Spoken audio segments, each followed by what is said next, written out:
EMZT Radio is brought to you by Audible. Get a free audio download and a free 30-day trial at audibletrial.com/EMZT.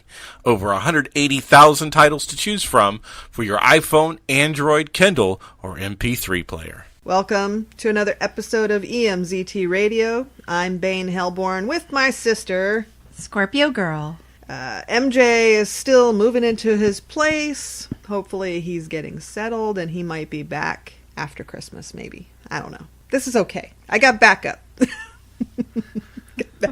The solstice episode of Chilling Adventures of Sabrina was awesome. Didn't watch it. It shows that the witches, instead of worshiping on Christmas... Spoiler alert, by the way. Yeah. Instead of worshiping Christmas, they don't worship on Christmas. They worship the winter solstice. As witches do. As witches should.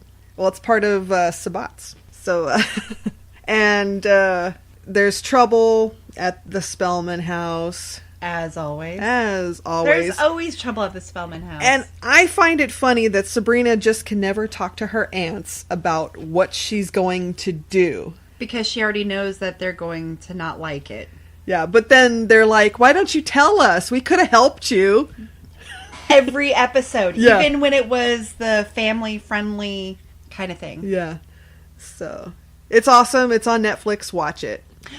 Just to add, I used to work for the father of one of the witches from the family-friendly Sabrina. And he loved me, by the way. That's awesome. Well, he was like a CEO of a medical clinic. Right. And I was in the billing department, and we shared a lot in common. I think it was because it was the only goth there. And his daughter is playing one of the aunts. What was her name? Hilda, right? The skinny one with the voice? Or no, that's Zelda. Zelda. Yeah. Zelda. So maybe he liked me because I was the only goth there, and she's on this. This was back in the 90s when I worked there, so... Wow. Yeah. Just thought I'd add that. Wow. So we're gearing up for the holidays. It's funny how our dad says he was just going to give us money. He's not going to do any shopping. But what does he do? He goes shopping. Yeah. I don't know. All my life, I've never been it's a holiday. Yeah. I've always been like, it's a holiday. Yeah, it's a holiday. I don't know. I try to get into it, but it's just like, ugh. I just want to sleep that day and do nothing and not leave the house and just fuck Christmas dinner. I'm sorry. These holidays just really just like get in the way. I think that's the issue is these holidays just get in the way. And they kind of fuck up your life when you need to do stuff and places are closed for the holidays. Like they're not going to open till New Year's. Or after New Year's. And really, I don't trust positive people. I look at them and be like, okay, I know to stay away from you. But during holidays, they're like abnormally chippy and cheery. And it's just like, oh, God. Because they're hiding the emptiness in their souls. Well, you know what? I've been choking on disappointment all my life, so. Okay. Happy holidays. Happy holidays. Music time. It's EMZT Radio.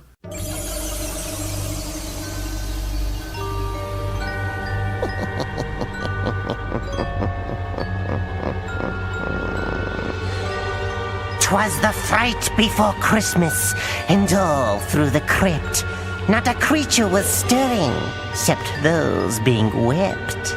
Corpses were hung by their lips and their hair in hopes that they'd give old Santa a scare.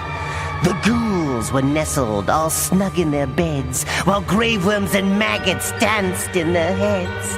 I slept in my coffin, wearing my shroud, dead to the world and snoring aloud. When out in the graveyard there rose such a shriek, I ran to the window and cocked me a peek. And there on the lawn was a sight for sore eyes. Santa Claus caught in my Christmas surprise. A pool full of quicksand, disguised snowy white. Soon dear old Santa would sink out of sight. His reindeer was straining to pull Fatso free, and he urged them on as I chuckled with glee. Pull, Dasher, pull, Dancer, pull, Prancer and Donner. If you don't pull me out, old Santa's a goner. But strain as they might, they were just out of luck. When the Crypt Keeper sticks 'em, they tend to stay stuck. But then something happened you'd never believe. That little fat man had a trick up his sleeve. He reached in his pack and he called out to me. Come closer, I've got a few things you should see. And then, though he'd sunk clear up to his chest, he pulls out these gifts. Gifts for me, no less. Here you go, Crypt Keeper. This gift's for you. A dead-rotting ghoul friend all oozing with goo. And a jack in the coffin for hours of delight. Just open the lid and a stiff pops in sight. And here is a teddy bear all of your own. Its flesh has decayed, and it's nothing but bone. And last but not least, a box that's just right for storing your bulging old eyeballs at night. But I'm sinking fast, no time to palaver. Merry Christmas to you, you old stinking cadaver! Well, I have to admit that my ticker was touched. Christmas is one thing, but this was too much. Something stirred in my heart, maybe once, maybe twice. It felt really weird, but it also felt nice. And then, heaven help me, I ran to that slop, gave Trouble a pull. Out he came with a pop. Thank you, he says, for what you just did. You saved Merry Christmas for many a kid. You may be disgusting and falling apart, but there's something still good in that slimy old heart. Then he jumped on his sleigh, to his team gave a yell, and off they all flew like a bat out of hell. As I waved, I discovered a problem I've got. Now I was in quicksand, and Santa was not. Struggling was useless for this creepy dude, yet I was still happy, in a real Christmas mood. And that's why I said as I sank out of sight, Merry Christmas to all, and to all a good...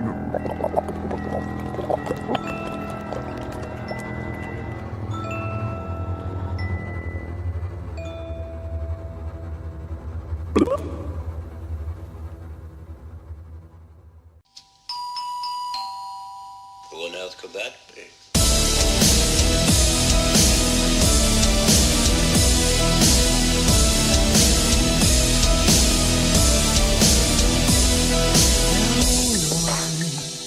Mr. Vile, your knife is soaked in blood.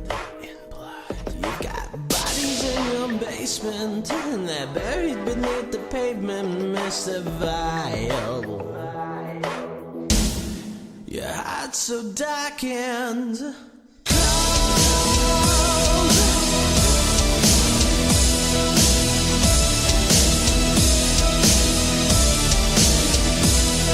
You're a monster, Mr. Vile. Your fingers look like spiders. You put that knife so deep inside her, then lit her hair on fire, Mr. Vile. Yeah, not a very good first date.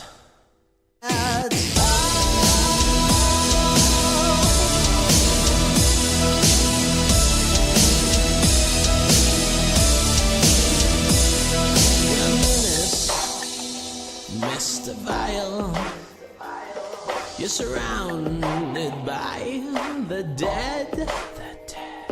You're the demon under the bed, the nightmare deep in our heads, Mr. Vile. 1 through 10 on the FBI's most wanted.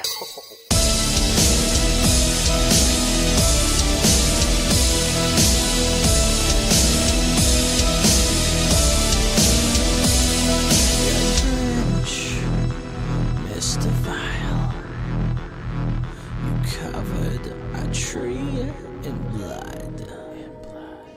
Then you hung us all up with Christmas lights and nasty cuts, Mr. Vile. You're despicable, deplorable, terrible, Mr.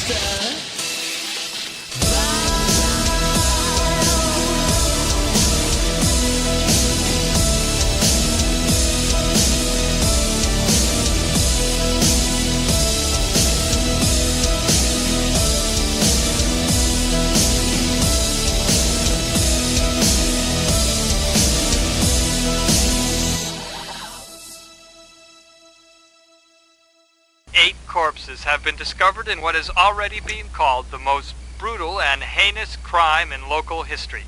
A police spokesman told Ion News that they've been combing the area since just before dawn and are afraid that their gruesome discovery is just the beginning. The show that puts the story back into history. History is all about discovering the why, and I think that in that process it's important to never take the story out of history. Making history come alive, one episode at a time. But this is a podcast on the American Revolution for this series, and all about a free country, so do whatever the hell you want. Visit theMondayAmerican.com to get more. Dive into the Monday American. Don't worry, we'll be gentle. Hey everyone, this is Beaumont Bob from Bowling with Bobcat. You can listen to me live every Monday night at 10 p.m. Eastern at sfdradio.com, where I'm bringing you the best of the worst in cheap booze, talking bum wine, beers, 40s, malt liquor, and more. Always featuring the latest and greatest in the world of drinking and entertainment, along with some special guests. So come on down and take a ride with Bumwine Bob. If you can't be there live, you can always listen in the archives at bumwinebob.com. So sit back, relax, grab a drink, and enjoy. Cheers. If you didn't kill him, then who did, sir? Who can say? Best thing for him, really. His therapy was going nowhere. This is Dino Sands, and I'm here to announce my new horror novel titled Evil Has a First Name. But you must be aware, when good and evil are culpable, when the world is a Elysium of false-taught spirits that disagree to agree, when a just name can cradle your body in fear, there is no salvation for your soul. Now you will all know that evil has a first name. Available on Amazon, print and Kindle. Fear is inevitable. Purchase at your own risk. I am Dino Sands. I am War Fiction. And you are listening to EMZT Radio. This is my review of 14 Cameras. This is going to give spoiler alerts, so if you don't want to hear about them, then don't listen to this segment. 14 Cameras is a follow-up to the 2015 13 Cameras, to where it's about this guy named Gerald who owns a bunch of properties, puts hidden cameras in every room, and he has a video streaming to where his lair is. He has this real pervy, the guy who plays Gerald, Neville Archambault, he plays a voyeuristic perv so well, he's a really disgusting character, Gerald. He doesn't talk much, and when he does talk, it sounds like he's got cancer of the throat, because it's a scratchy, raspy voice. He seems to be in like his late 40s, maybe 50s. He's got a strong little body because he kidnaps people and he keeps them after he watches them for a while. Now, 14 Cameras is all about Gerald renting properties online to people. He puts up a false profile of the owner of the property that's renting the house, and nobody ever really talks to a person. They just do this through email, which makes me really freaked out when you do any type of transaction like that just through the email and not actually talking to a person. So I'm just blown away by people's compliance to just accept whatever they find online. Property rentals, you should always talk to the owner themselves. But I guess with our new age and technology, you really don't have to talk to anybody. But then this is why, is because there's a false profile put up about who the owner is. And it kind of creeps me out now to think that hidden cameras could be everywhere. I mean, he even had hidden cameras in the electrical jacks. There was hidden cameras everywhere, and you couldn't see them. You couldn't really see them because they are newly hidden in places we wouldn't even think to look. Thank God there was no toilet cam. That would just be disgusting. I hate toilet cams. So it's about this family. They're renting a house for like a week out in Santa Fe, New Mexico. It's, two hot-looking teenage girls, a daughter. I want to say she's like 17, 18, her and her friend, and they're, of course, gorgeous. And they bring along the brother, who's, I don't even think he's 18 yet, because, the sister has a fit about him drinking any type of alcohol. Of course, this boy looks like he's 18 or 19, but, for the story, he has to be younger. Mom and dad seem a little bit oblivious, and they're trying to do a family function. Dad picks out the place to go visit for a while for a vacation. And he just sees this picture of a good-looking gal, the supposed owner of the property that they're wanting. And just, it's funny how, $450 a night is just, oh, okay. That's like 2 months worth of wages for me to get that kind of money for one night. So Gerald, he likes to kidnap women and keep them as almost like pets. I don't think he does anything sexual to them. He likes more to look. I mean, it's obvious he's turned on by what he sees, but there's no follow through on the sexual violation. He's just a perv. In 14 Cameras, we find he has a woman. She was pregnant when he kidnapped her, and she had the baby. He took the baby away, and she said to the other woman that got thrown down into the hole with her that she's been down there longer than her son's been alive. Now her son looks to be about 10, 11, 12 maybe. So that's a long damn time. So nobody of the family knows that Gerald is watching them. Now, the other part of this is Gerald is online with this video streaming, so he's getting paid subscription for people to watch. And he's streaming on the dark net. It's just, Gerald is just disgusting. He just, Rotten Tomatoes gave this a 13%. I think these movies are eye-opening to the possibilities of the anonymous profilers online. This is a big wake-up call for me to be more aware and do more research before doing any property rentals. Yeah. So what happens? Okay. Well, the family never really knows that they're being watched. But on Gerald's online streaming, people are competing to kidnap the hot friend. It was made an announcement on the chat room that $100,000 will go to whoever gets this person the girl. And Gerald was telling them, no, not for sale. No, no, no. But the deal is done online. Gerald shuts down the stream too late when he realizes that his playthings are in danger. So in a way, it's still disgusting, but it's kind of cool that he actually saved the girls from being kidnapped by another voyeur who actually wanted to kidnap them. And he saves them, but then he tries to kidnap one of them. Now, the young boy, who is called Junior, he realizes what's going on. He has keys. He has access to everything Gerald has. So he realizes what Gerald is doing, and he wants to put an end to it. So as Gerald is taking the new girl out to where he has his other girls, which he killed one because she fought back too much. She wanted to get away and get free of him, and he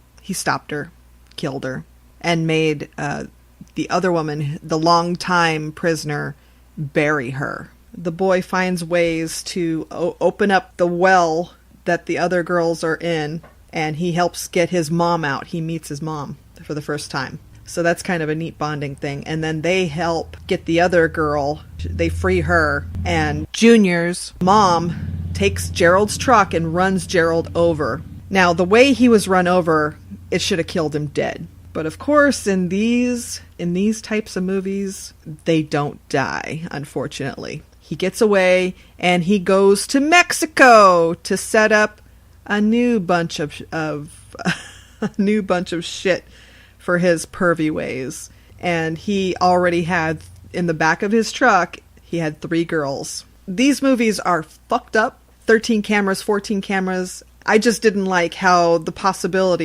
real possibility, if not it's already happening, I know it's already happening, that there are some questionable landlords who do put hidden cameras in their properties to watch people. Now, sometimes they do it to rape women, kill, steal. It's still creepy. It's disgusting that somebody could be watching what you are doing and you not even knowing it. I mean, hell, they could put a camera in my ceiling fan that's right above my head if they wanted. And I wouldn't know because it would look normal. I wouldn't be able to see the camera. I mean, it's just the whole thought of it. It really stirs up a paranoia that this could happen to me or to you. And it has happened. It's been in the news. It was in the news years ago. I remember this, that a landlord had put hidden cameras in his apartment rentals. So I think this is where they got it. It's been given such a low rating because the subject matter is disturbing to people. That's why people are freaking out that it's real. It's a real thing. People don't like to have that pointed out, that this real thing can happen and is happening. I kind of like these movies. I really do like these movies because it's based on real horror.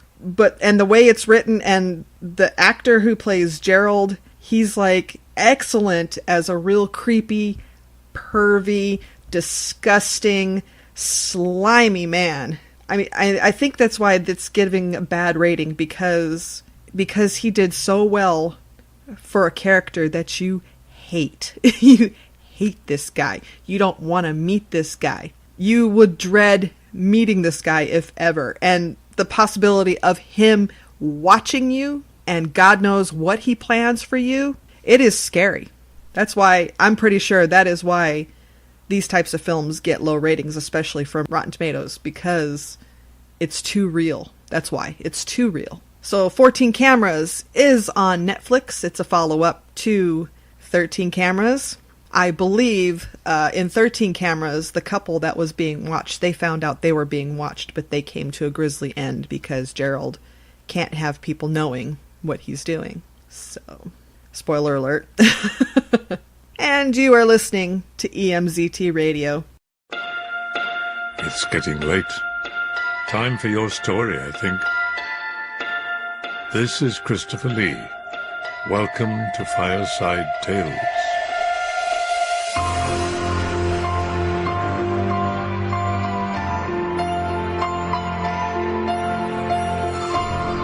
Is that a kitten on the chair beside you? How sweet. I do hope it has little in common with tonight's feline fury, Edgar Allan Poe's Black Cat.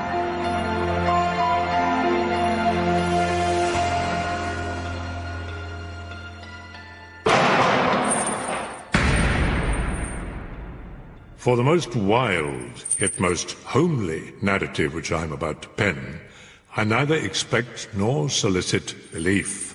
Mad indeed would I be to expect it, in a case where my very senses reject their own evidence. Yet mad am I not, and very surely do I not dream. But tomorrow I die, and today I would unburthen my soul. From infancy, my tenderness of heart was even so conspicuous as to make me the jest of my companions. I was especially fond of animals, and was indulged with a great variety of pets. In manhood, I derived from it one of my principal sources of pleasure. My wife, observing my partiality for domestic pets, lost no opportunity of procuring those of the most agreeable kind. We had birds, goldfish, a fine dog, rabbits, a small monkey, and a cat, a remarkably large and beautiful animal, entirely black and sagacious to an astonishing degree. Pluto, this was the cat's name, was my favorite playmate and attended me wherever I went about the house. Our friendship lasted for several years, during which my character, through the instrumentality of the fiend, Intemperance, experienced a radical alteration. I grew moody, irritable, regardless of the feelings of others. I used intemperate language to my wife. I even offered her personal violence. My pets, of course, were made to feel the change in my disposition. I not only neglected, but ill-used them. For Pluto, I retained sufficient regard to restrain me from maltreating him. But at length, even Pluto began to experience the effects of my ill temper. One night, returning home much intoxicated, I fancied that the cat avoided my presence. The fury of a demon instantly possessed me. I took from my waistcoat pocket a penknife, grasped the poor beast by the throat, and deliberately cut one of its eyes from the socket. When I had slept off the night's debauch, I experienced remorse for the crime, but it was a feeble, equivocal feeling. The cat slowly recovered. The socket of the lost eye presented a frightful appearance, but he no longer appeared to suffer any pain. He went about the house as usual, but fled in at my approach. I was at first grieved by this evident dislike on the part of a creature which had once loved me, but this feeling soon gave place to irritation, and then came, as if to my final overthrow, the spirit of perverseness. The longing to do wrong, for wrong's sake only, urged me to consummate the injury I had inflicted upon the unoffending brute. I slipped a noose about its neck and hung it to the limb of a tree. Hung it with tears streaming from my eyes and the bitterest remorse at my heart.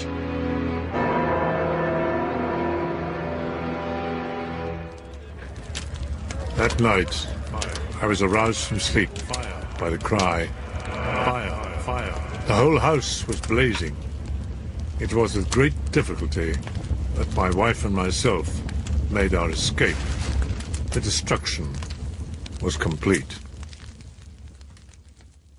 On the day succeeding the fire, I visited the ruins. The walls, with one exception, had fallen in. This exception was a compartment wall, against which had rested the head of my bed. About this wall, a dense crowd were collected, examining a particular portion with minute and eager attention. I approached and saw, as if graven in bas-relief upon the white surface, the figure of a gigantic cat. There was a rope about the animal's neck. The cat had been hung in a garden adjacent to the house. Upon the alarm of fire, this garden had been filled by the crowd, by one of whom the animal must have been cut from the tree and thrown through an open window into my chamber, probably with the view of arousing me from sleep. The falling of other walls had compressed the victim into the fresh plaster, the lime of which had then, with the flames, accomplished the portraiture. Although I thus accounted for the startling fact, for months I could not rid myself of the phantasm of the cat. I went so far as to regret the loss of the animal, and to look for another. One night as I sat in a den of more than infamy, my attention was drawn to some object reposing upon one of the immense hogsheads of gin or rum. It was a black cat, a gigantic cat. This cat had a large, indefinite splotch of white covering the breast. When I prepared to go home, the animal evinced a disposition to accompany me. When it reached the house, it domesticated itself at once. I soon found dislike arising within me, its evident fondness for myself, disgusted and annoyed. By degrees, these feelings rose into the bitterness of hatred. I avoided the creature. Gradually, I came to look upon it with loathing. What added to my hatred of the beast was the discovery the morning after I brought it home that, like Pluto, it also had been deprived of one of its eyes. Its partiality for myself, however, seemed to increase. Whenever I sat, it would crouch beneath my chair, or spring upon my knees, covering me with caresses. If I arose to walk, it would get between my feet and nearly throw me down.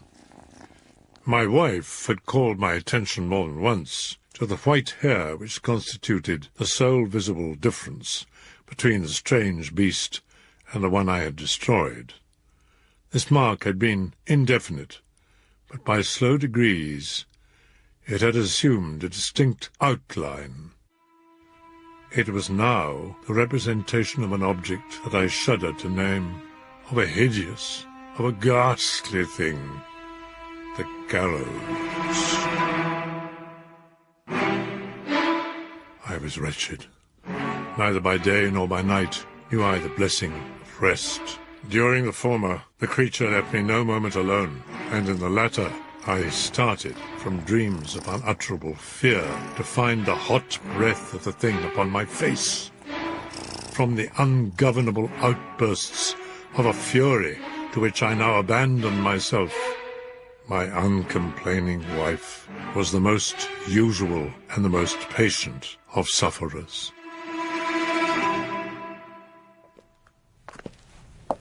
One day she accompanied me upon some household errand into the cellar of the old building which our poverty compelled us to inhabit.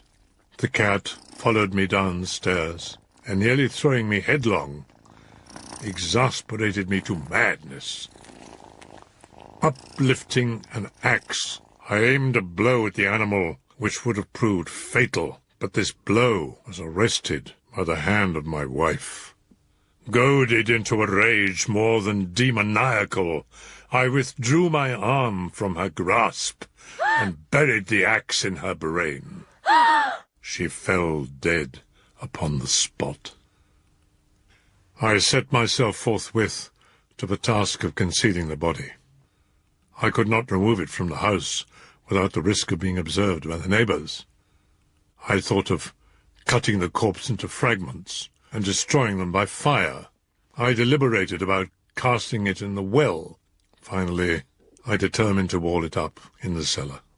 The cellar walls had lately been plastered throughout with a rough plaster. Moreover, in one of the walls was a projection caused by a fireplace that had been filled up and made to resemble the rest of the cellar.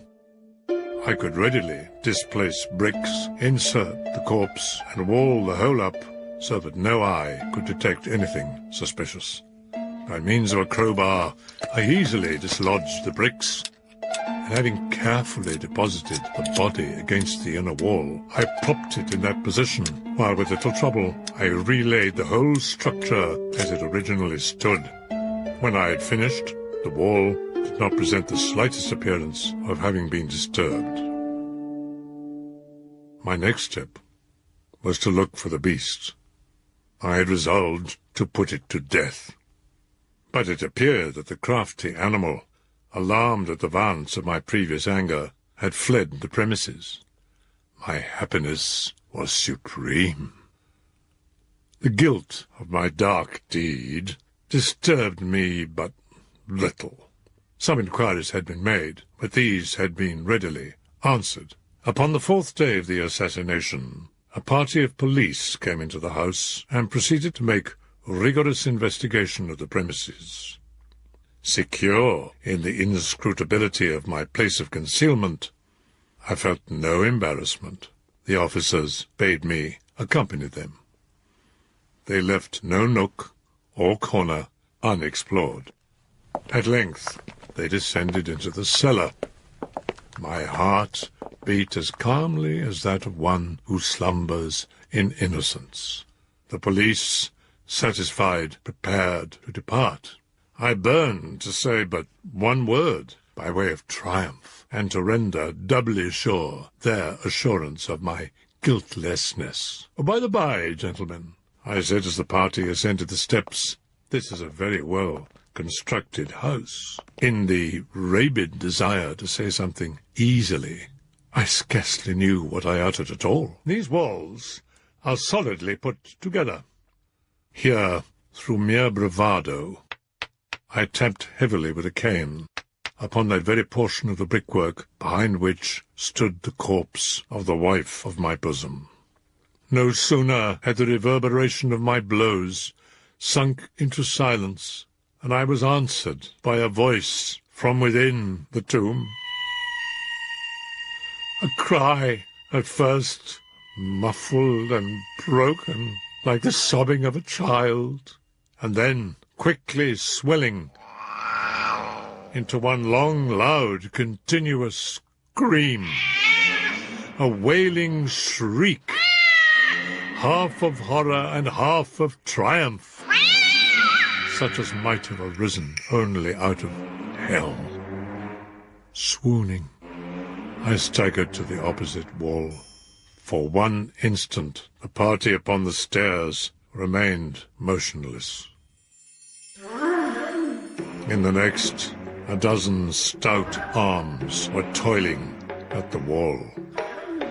The corpse, greatly decayed and clotted with gore, stood before the spectators. Upon its head, with red extended mouth and solitary eye of fire, sat the hideous beast whose informing voice had consigned me to the hangman. I had walled the monster up within the tomb.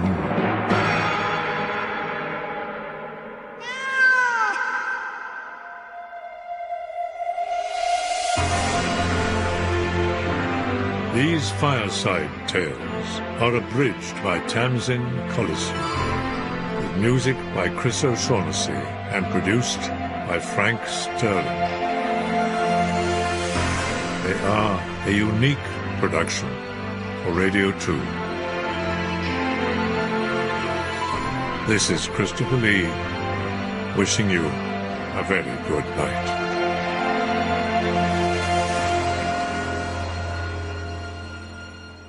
Can't blame a girl for trying.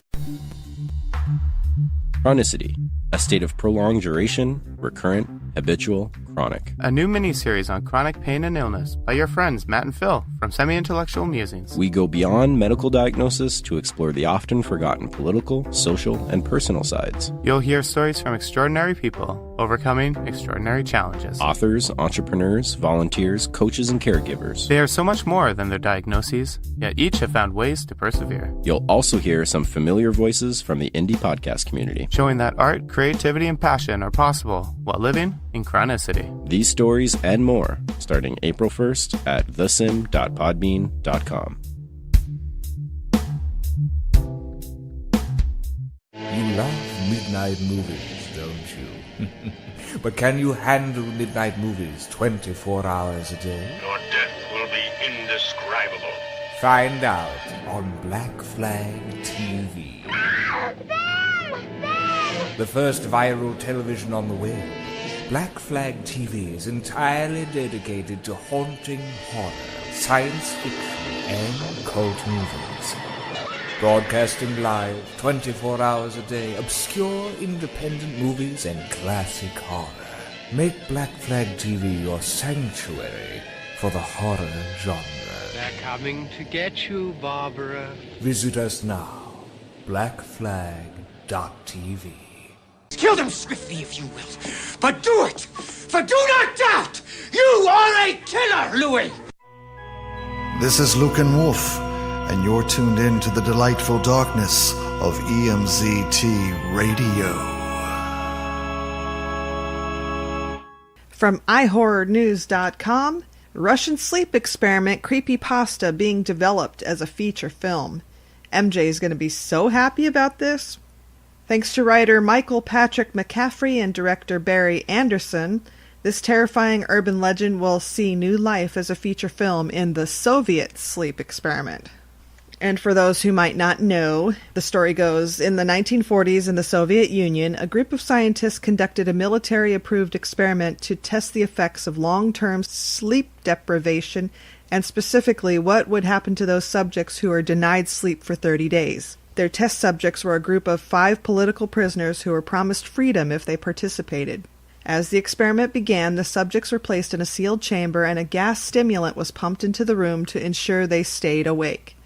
A few days into the experiment, one of the test subjects began screaming uncontrollably, and the other subjects began covering the windows of the chamber with paper, using feces and whatever else was at hand to make them stick. By day 9, the test subjects had gone completely quiet, only barely answering the scientists via intercom.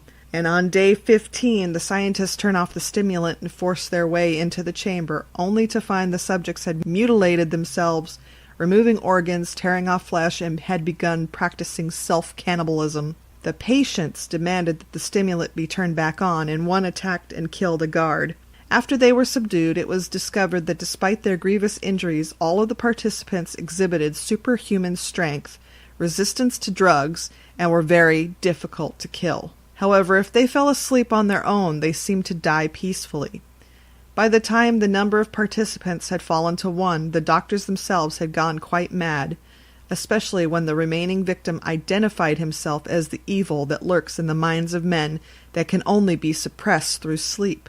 The doctor later killed himself. The new film will star Eva Di Domenici and Rafael Zawiruka as Doctors Anna and Leo Antonov, the scientists in charge of the infamous study, with Chris Kattan, Michael Viller, Charles Hubble, and Paul Cram as various test subjects. Mogo Media and Walk the Moon Media will produce.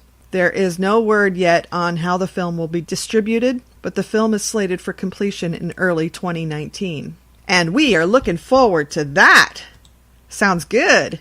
MJ definitely won the poll there. You are listening to EMZT Radio. Goldstaff, are you sure you've decided to haggle with the blacksmith? Yes, and I'm using my ring at charms, which adds a +10 to all convincing rolls. You don't have to remind me. You seem to have convinced the blacksmith to lower the price on the sword. Rock and roll! I use the sword. What do you mean you use it? I swing it around to see if it's magical. What?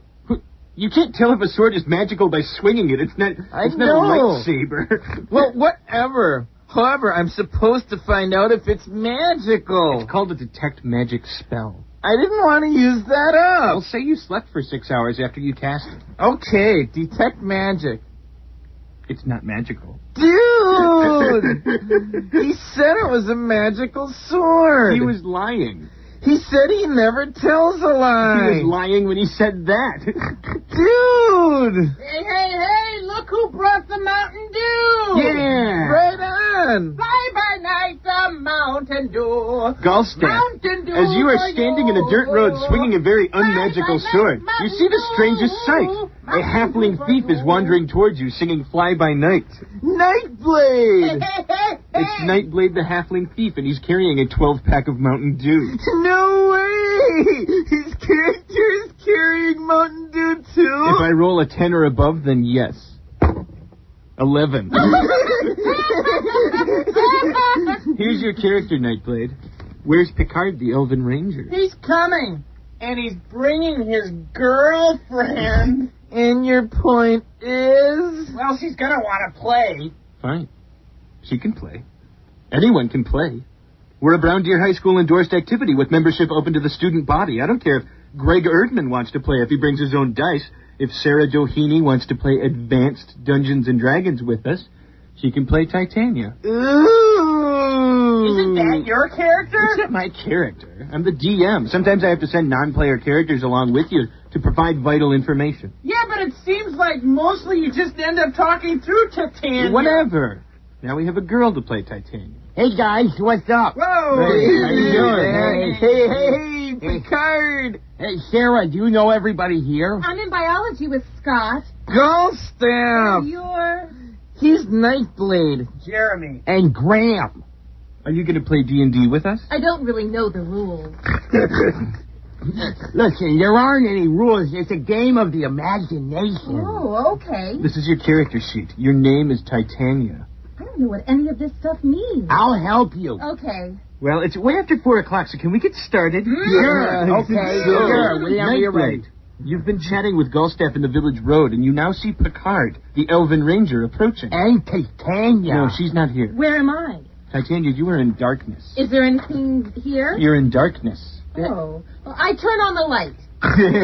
Yeah. Thomas Edison appears in front of you and says, "Idiot! I haven't been born yet." I attack him with my sword. What? He's not really there. That's DM magic. What? It's a joke, Sarah. I don't get it. Come on, Graham, you're confusing her. I'm gonna go to the snack machine. Wait, you guys are in the village. Hey, I can still hear you. Let's go to the tavern. Nightblade is wandering off to the tavern. As usual. Nightblade always goes to the tavern. So, am I still in darkness? Maybe you should light a torch. Does anyone have another quarter? I light a torch. Very good. You are in a room, but no more helping. What's in the room? Nothing. I go to the door. There's no door. Graham! The characters were in a certain place at a certain time at the end of the last adventure. I can't put her in a fluffy cloud just because she's your girlfriend. Well, where is she? If you can't remember, then your character can't remember. Well, my character casts a locate person spell. She's on the 5th sublevel of the Queen of Spiders dungeon, remember? Oh, brother. Am I at the tavern yet? Yes. Does anyone have an extra quarter? Because otherwise I gotta get fun yet. Gullstaff. Yes, my friend of steady arrow and ready wit. We have to rescue Titania. I will accompany you if you kill the blacksmith that sold me this sword. Yeah, kill the blacksmith. That sounds fun. Don't kill the blacksmith. That's stupid. So what are we doing it wrong now? He told me to kill the blacksmith. I kill the blacksmith. But your character wouldn't do that. What makes you such an expert? The blacksmith turns into a dragon and eats you. What? Right, huh? The Funyuns are stuck in the machine. I'm gonna go home. I'm just in a stupid dark room anyway. Sarah, wait, don't go. Call me later, okay? Okay. What the hell is your problem? What's yours? I don't know what you're talking Yeah, about. right. Don't get mad at me because your girlfriend didn't have a good time. For God's sakes, this is advanced, Mark. Advanced this. Shut up. Oh, that's creative. I'm not worried about my creativity, Mark. I'm the dungeon master. I control worlds, universes. Every potion you drink, I mixed. Every magic item you find, I put it there. Do you remember when you killed that hill giant? I rolled a 20, double damage. You rolled a 19, Mark. I fudged it. That giant would have killed you, man. But I admired your spark. You wanted it so badly, so I helped. Because I wanted to. And I help people when I want to. And right now, you're roasting in the hot belly of a platinum dragon. So why don't you ask yourself where your priorities lie? Are we still playing? Yeah. In that case, Gullstaff casts a friendship spell on both of you. Friendship? What kind of gayness is that? Shut up, Nightgate. I'm not gay. I was in the tavern with wenches. Yeah, male gay wenches. Like you. You guys, shut up. What? Titania is here. Titania? She says what? How did you get out of the dungeons? I turned my bag of holding inside out, wrapped it around me, and walked through the dungeon walls. You can do that? It's all in the dice. Well, let's go on an adventure. Shouldn't we get Sarah? No. You play Titania. Titania gives you a crystal. She says, anytime you need me, you can use this. Are you guys being funny? Ew.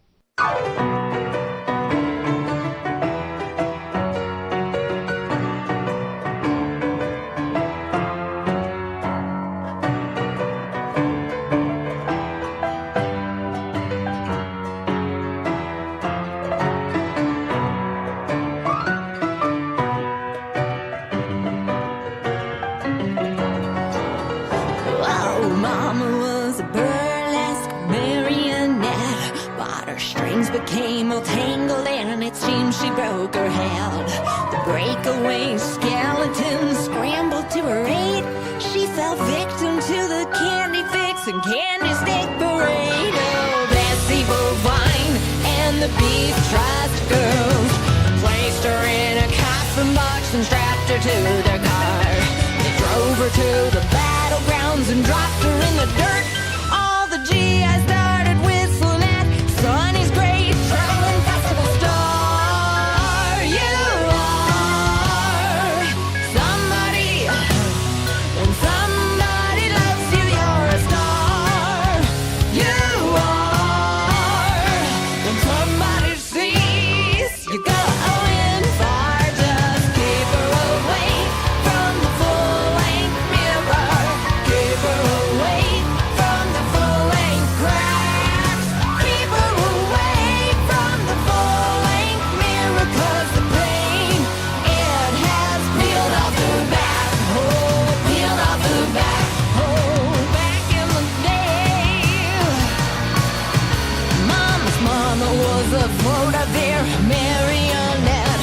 She would dance out a hornpipe with a parasol out. When the circus man named Mogul gave a ring to his mate, he fell victim to her Spanish flu or bad lemonade. The set Lydia legs and the British blonde girls placed her in a coffin box and strapped her to the cart.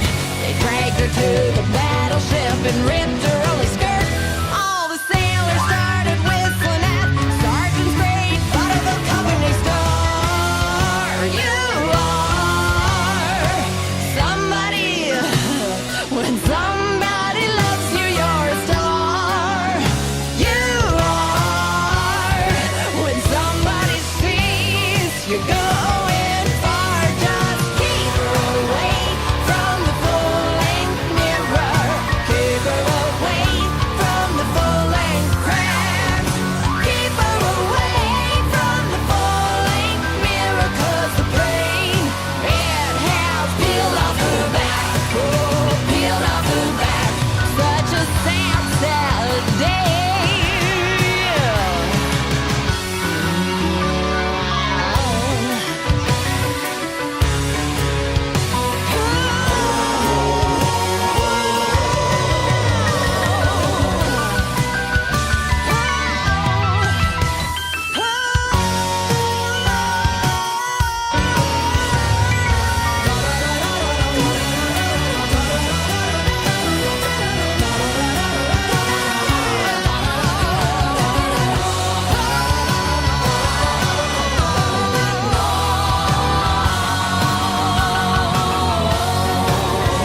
Mama fell through the floor while the ducks stole the scene in a sloppy old jalopy singer sewing machine. But the breakaway skeletons were very afraid. She fell victim to the vortex of the Harley Grenade. Call the fire brigade. Oh yeah, we gotta keep her away. Far, far away. Keep her away from the full-length mirror. Keep her away from the full-length crack. Keep her away from the full-length mirror, 'cause the pain, it has peeled off her back. Oh, the lines that you see in the full-length mirror is just the pain, peeling off of her back.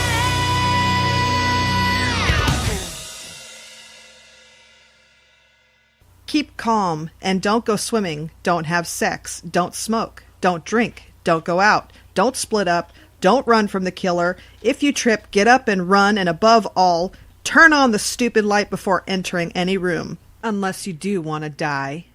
Just some friendly tips to save your life in a horror movie. From your friends at EMZT Radio. And you're listening to EMZT Radio.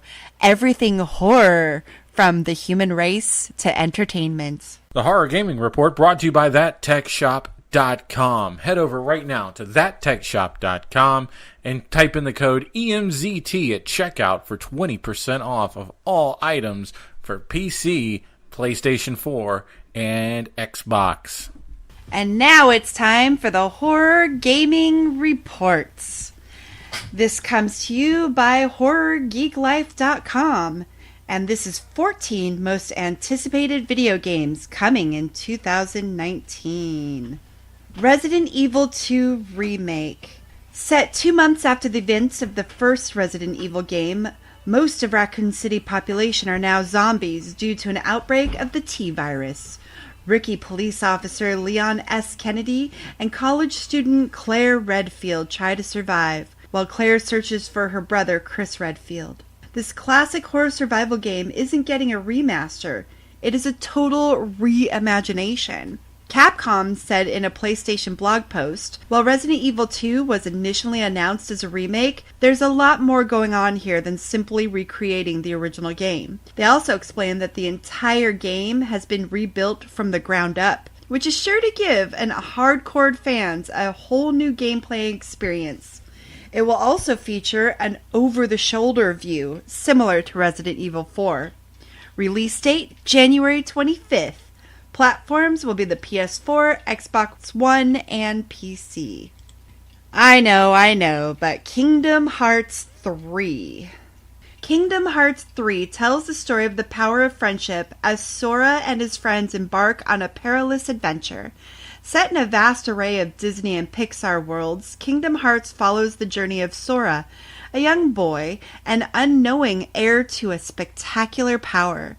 Sora is joined by Donald Duck and Goofy to stop an evil force known as the Heartless from invading and overtaking the universe. The first announcement for Kingdom Hearts 3 came during E3 2013, and fans of the game series have been anxiously awaiting the release ever since. Players will have a chance to visit worlds from films such as Tangled, Big Hero 6, Toy Story, Monsters, Inc., Pirates of the Caribbean, and Ratatouille. Release date is January 29th. The platforms are PS4 and Xbox One. Trails Rising. Explore over-the-top action and physics-bending motorcycle racing in the latest opus of the Trials franchise. This multiplayer physics-based motorcycle game will have plenty of racing action and take players around the globe to compete in challenges. Multiplayer fun will include a tandem bike mode, while Track Central will allow you to create and share your own tracks. Release date is February 12th. Platforms will be the PS4, Xbox One, PC, and Switch. Crackdown 3. From out of nowhere, a new enemy attacked. Major metropolitan areas were hit with a never-before-seen form of elemental warfare. Plunged into darkness and chaos. In the aftermath, the agency picked up a hot lead, and now they'll stop at nothing to find the ones who knocked us down, to deliver a harsh dose of justice, by any means necessary. If you played Crackdown and Crackdown 2, then you will already be familiar with the gameplay for Crackdown 3. The release for this sequel comes 9 years after the previous game and will give you a variety of weapons and vehicles as you work to take down mobs and kingpins. There will also be a new competitive multiplayer mode called Wrecking Zone that will let you destroy an entire city. Release date February 15th on the Xbox One and PC. Dead or Alive 6. Dead or Alive 6 features fighting entertainment with multi-tiered stages that are now both dynamic and critical parts of the competitive experience. The story will follow that of Dead or Alive 5, shedding light on two main narratives, namely the battle between Ninja and Doetek versus Mist led by Donovan, and the tournament Dead or Alive 6. Although it is titled Dead or Alive 6, this will actually be the 19th installment in the Dead or Alive series. It will feature a few changes, including special move gauge, visible player damage, and toned-down sexuality. There are currently 23 confirmed fighters, with new characters getting introduced, including Nico, a genius scientist, and a Mexican-American street fighter named Diego. Release date February 15th for the PS4, Xbox One, and PC. Metro Exodus. The year is 2036, a quarter century after nuclear war devastated the Earth.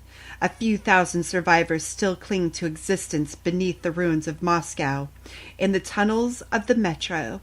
They have struggled against the poisoned elements, fought mutated beasts and paranormal horrors, and suffered the flames of civil war. But now, as Artyom, you must flee the metro and lead a band of Spartan Rangers on an incredible, continent-spanning journey across post-apocalyptic Russia in search of a new life in the East. Set 2 years after the events of 2013's Metro Last Light, this story-driven game will blend FPS and horror survival, and your decisions will have consequences. Similar to the previous games in the series, Metro Exodus will have a major focus on environment, with dynamic weather that changes season over the course of the game, which takes place over the span of a year. Release date, February 22nd for the PS4, Xbox One, and PC. Anthem. On a world left unfinished by the gods, a shadowy faction threatens all of humankind. The only thing that stands between these villains and the ancient technology they covet are the freelancers. Join up to 3 other players and assemble high-tech, handcrafted, uniquely powerful suits of armor. Explore vast ruins, battle deadly enemies, and claim otherworldly artifacts. With every mission, you and your javelin grow in power. Fight the dangers of an ever-changing world. Rise united to defeat evil. Triumph as one. Anthem combines action RPG and FPS gameplay, letting players take on the role of a freelancer while wearing customizable suits called javelins. These suits will give players abilities such as flight and superhuman speed, which can be enhanced as they progress. Both cooperative and individual achievements will be rewarded, and players can look forward to the world growing and expanding. Release date, February 22nd for PS4, Xbox One, and PC. Devil May Cry 5. The invasion begins with the seeds of a demon tree take root in Redgrave City. As this hellish incursion starts to take over the city, a young demon hunter, Nero, arrives with his partner, Nico. Finding himself without the use of his right arm, Nero enlists Nico, a self-professed weapons artist, to design a variety of unique mechanical devil breaker arms to give him extra powers to take an evil demon, such as the blood-sucking flying Ampuza and giant colossus enemy Goliath. The 5th installment of the Devil May Cry series takes place years after the events of 2003's Devil May Cry 2. It will see the return of Dante and Nero as playable characters, as well as a third character named V. Take down swarms of demons and bosses with fast-paced, stylish hack-and-slash gameplay. Release date March 8th for PS4, Xbox One, and PC. The Division 2. The fate of the free world is on the line in Tom Clancy's The Division 2. Lead a team of elite agents into a post-pandemic Washington, D.C. to restore order and prevent the collapse of the city. Tom Clancy's The Division 2 is an online action shooter RPG and a follow-up to 2016's The Division.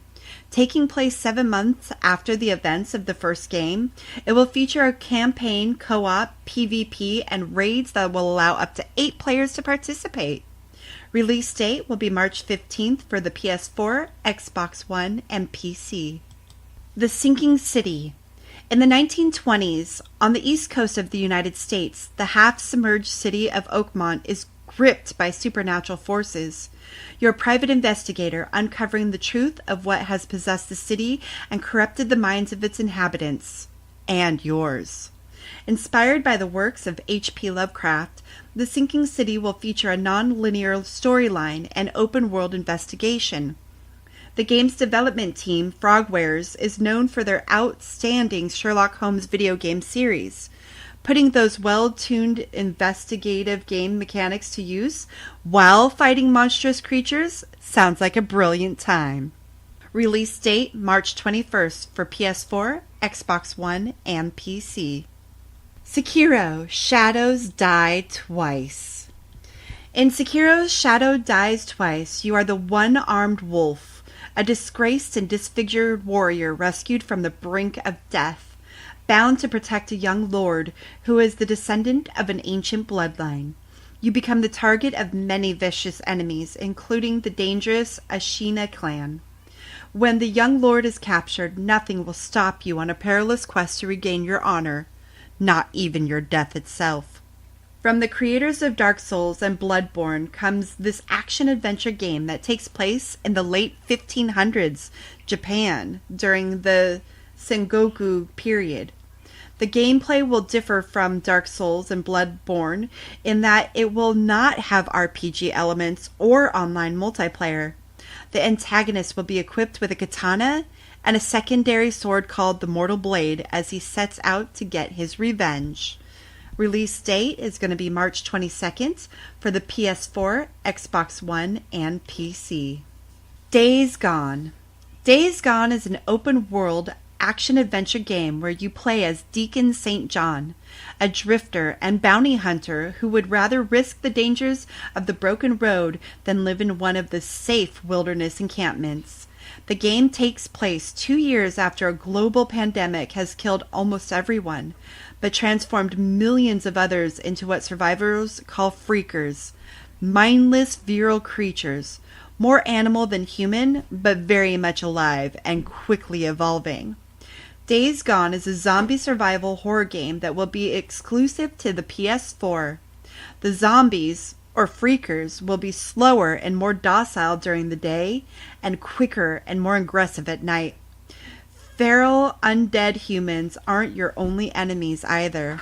The infections spread to animals as well, meaning you'll have zombie bears, wolves, and other wildlife hunting you down.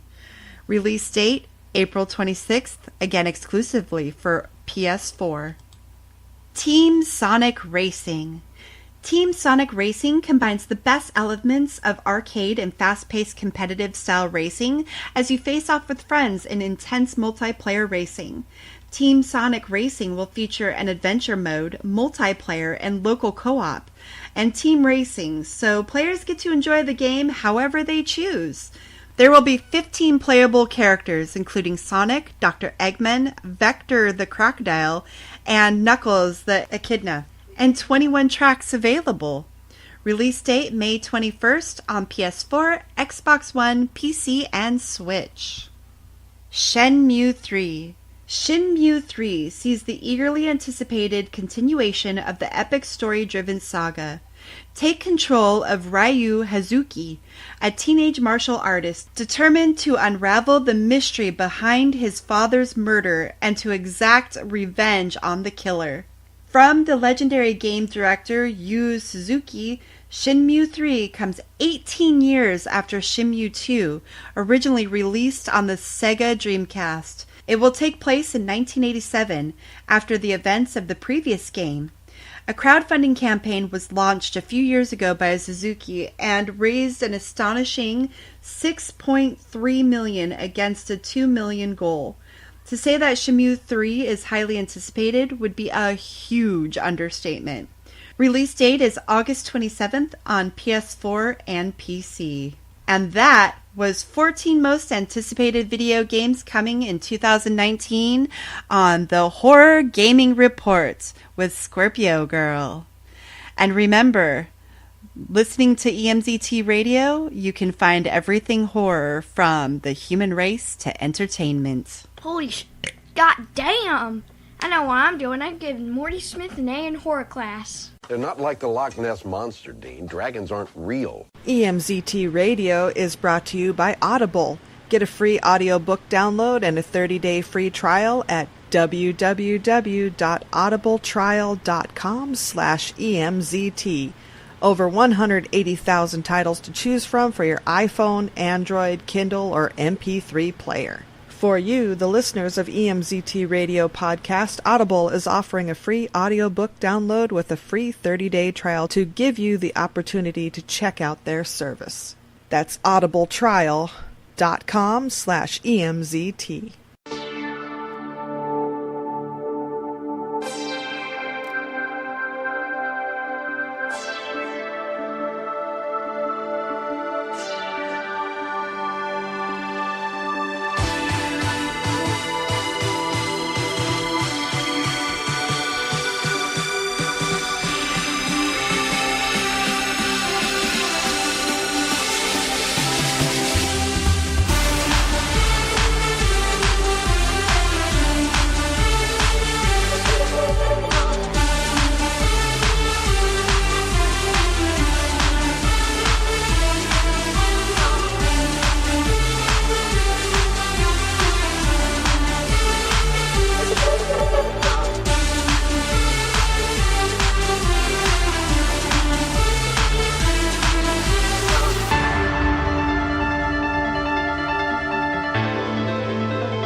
Ironized Yeast presents Lights Out, Everybody.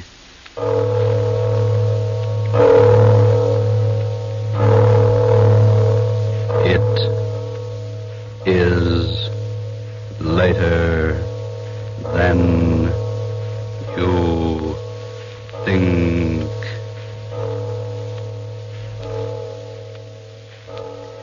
This is Arch Obler bringing you another in our series of stories of the unusual. And once again we caution you, these Lights Out stories are definitely not for the timid soul. So we tell you calmly and very sincerely, if you frighten easily, turn off your radio now.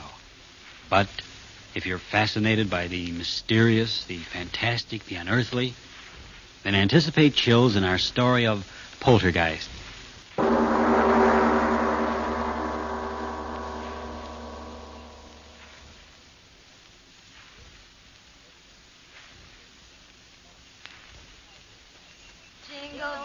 Jingle bells, jingle all the way. Oh, what fun it is to ride in a one-horse open sleigh. Hey, that was swell. Now let's go to town. St. Louis woman with her diamond ring, kicking that man around. No, stop that, Kay. What's the matter? Am I scaring the horse? Oh, it seems like a sacrilege singing a song like that out here. This beautiful, clean snow and blue sky. Well, what's wrong with a hot song to keep us warm? If you think the St. Louis blues is going to dirty up the snow, you ought to hear Frankie and Johnny the way I sing it. Oh, stop it, Kay. You're not funny at all. Why can't you enjoy the fresh air without that cabaret sort of thing? Oh, just an old-fashioned gal, eh, Florence? How about you, Edna? Don't you like my songs either? You haven't said anything for the last 5 minutes. Well, I haven't been listening to you, to tell the truth. I love to watch the snow sort of flow along under the sleigh. When you say that, gal, smile. Gosh, did you ever see more snow in your life? The man at the hotel said it had been snowing on and off up here for 2 weeks. I think coming out here to the country's the best thing we three have done since we started rooming together. Hiking in the snow's terribly healthy. Yeah, that's what I'm afraid of. The healthier I get, the worse I feel. Crazy idiot. She does say the funniest things, doesn't she? I always say that Kay ought to... Whoa! Hallelujah, we're here. Is this as far as we go, driver? That's right, miss. Can't go no further down this road account of the drift. Oh, my goodness. The drifts are too deep for a horse. How can we walk through them? I second the motion. Well, you young ladies don't have to worry none so long as you keep going down the valley over there. Snow ain't piled up that way all the way to Ma Jenkins. Oh, well, that's marvelous. Come on, girls. Let's get started. So long. Take care of yourselves, girls. Come on, Edna. Goodbye, Miss Carol. Listen to the snow talking at us. It's very dry snow.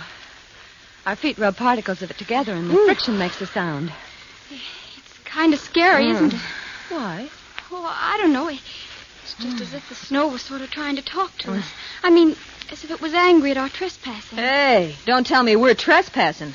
I don't want any country squire taking any pot shots at my constitutional amendment with rock salt. No, thank you. Oh, don't talk nonsense, Kay. We're not trespassing. Why, this path through the valley here over to Mrs. Jenkins' house is the favorite hike of everyone who comes up this way during the winter. What's Mrs. Jenkins got anyway that makes people walk their feet off? Wait till you taste her cooking. Eat. Oh, boy, let's go. It's awfully quiet out here, isn't it? Oh, that's the glory of it. I've had the roar of the subway in my ears so long. Okay, don't walk so fast. Come on, look what I found. Oh, come on, Edna. Oh, please. Let me take your arm. I'm getting out of breath. Well, take it easy. There's no hurry.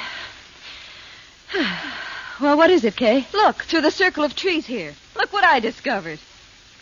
Well, isn't that interesting? It's a sort of a natural amphitheater. Sure. Say, who was this guy, Daniel Boone? What's an amphitheater?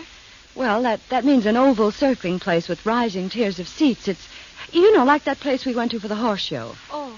Back in the times of the Greeks, they had outdoor theaters. Listen to the professor. They made use of places just like this, where the ground sloped up and made a sort of a natural arena or stage below.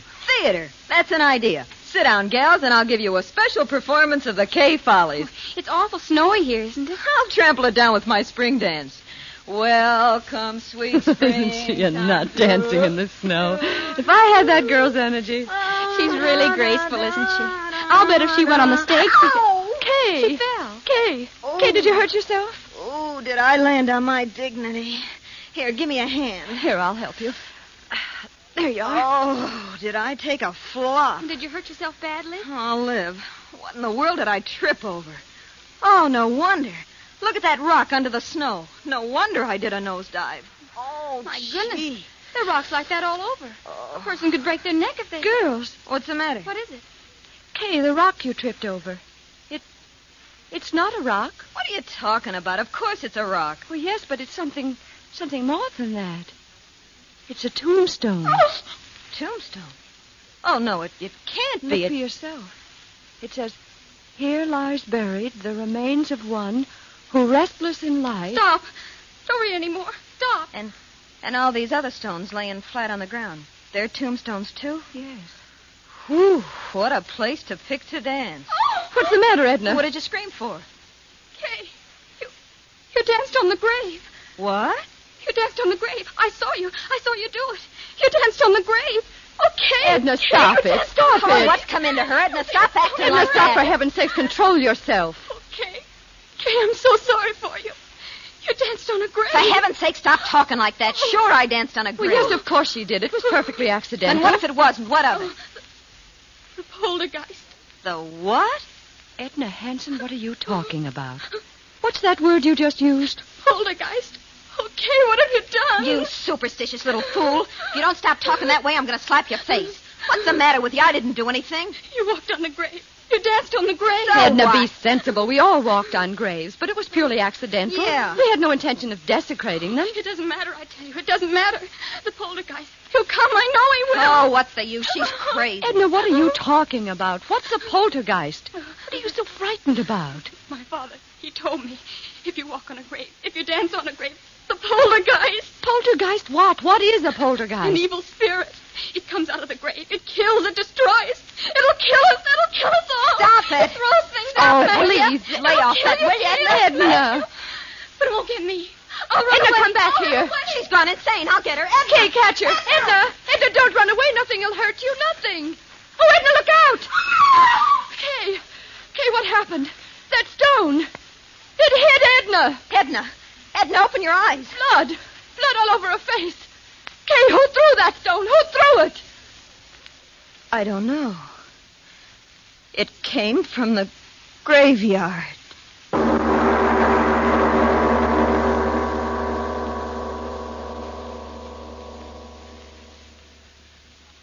Ladies and gentlemen, a deep breath. We all need one before we go on with the story of Kay, Florence, and Edna. The story of Poltergeist on tonight's Lights Out.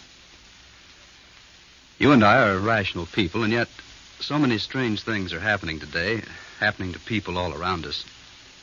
How about you? Are you worried about what's going on to your physical condition? And now, to return to Lights Out. 3 girls had started on a happy holiday. Now one of them has been gravely injured.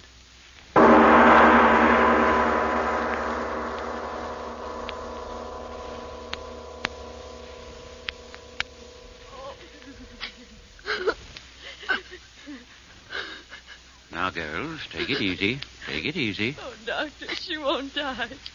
Tell me she won't die. No, of course not. And you're sure that her skull isn't fractured? Oh, absolutely not. Maybe a little concussion, that's all. Well, it's almost 5. Our train. Can we get someone to help us carry her down to the station so we can get her on board? Bored? I'm telling you, that little friend of yours shouldn't be moved out of bed for a week. If you do, well, it might be just too bad. Oh, Flo, what'll we do? You go home, Kay. I'll stay with her. Oh, no, you won't. I'm not leaving you here alone in this godforsaken place.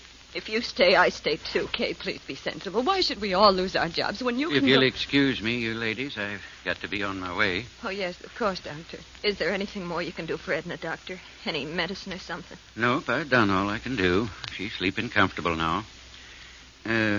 Miss, Yes, Doctor. the constable's sick too, you know, and he's sort of depending on me to keep things straight. Now, just how did you say that little friend of yours got hurt? Well, it was just the way we explained, Doctor. That rock came flying and... Yes, I know, but who threw the rock? We don't know. What? That's true, Doctor. We don't know. But somebody threw it. You can't change facts. Somebody threw the rock that cracked her head. For heaven's sakes, old man, you don't think we did it? No, Okay, miss, don't I get didn't. excited. Doctor, you've got to believe us. It happened just the way we said. All at once, that rock came flying through the air from the direction of the graveyard. It struck Edna, and we just didn't see who threw it. All right, if that's your story. Oh, you better stay in your rooms here. I mean, you better not be leaving until the constable's on his feet and has a chance to talk with you. I'll be back in a few hours and see how the girl is. He doesn't believe us. What difference does it make? We know what we saw.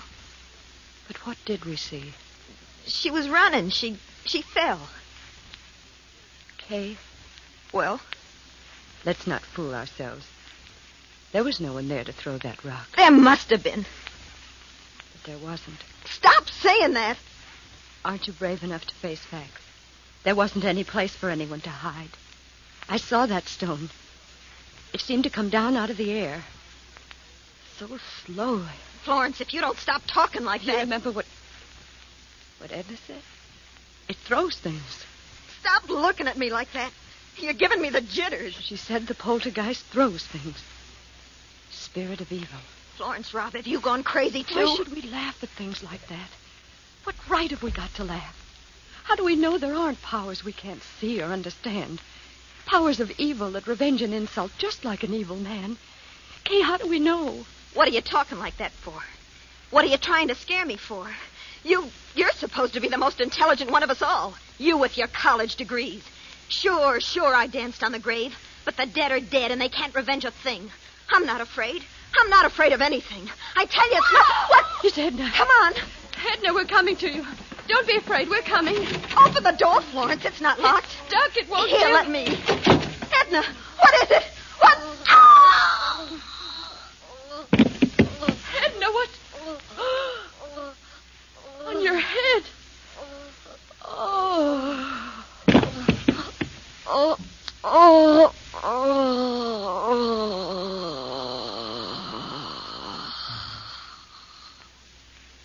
Hey, what's going on here? I run a decent place, and I don't want you... Oh.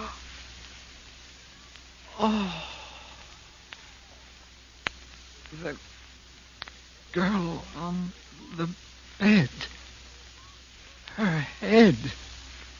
It's crushed flat in by a rock. God in heaven.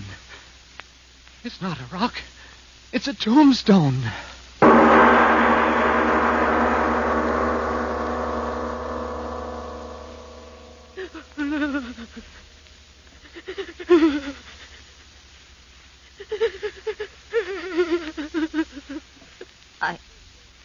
I wish I could cry.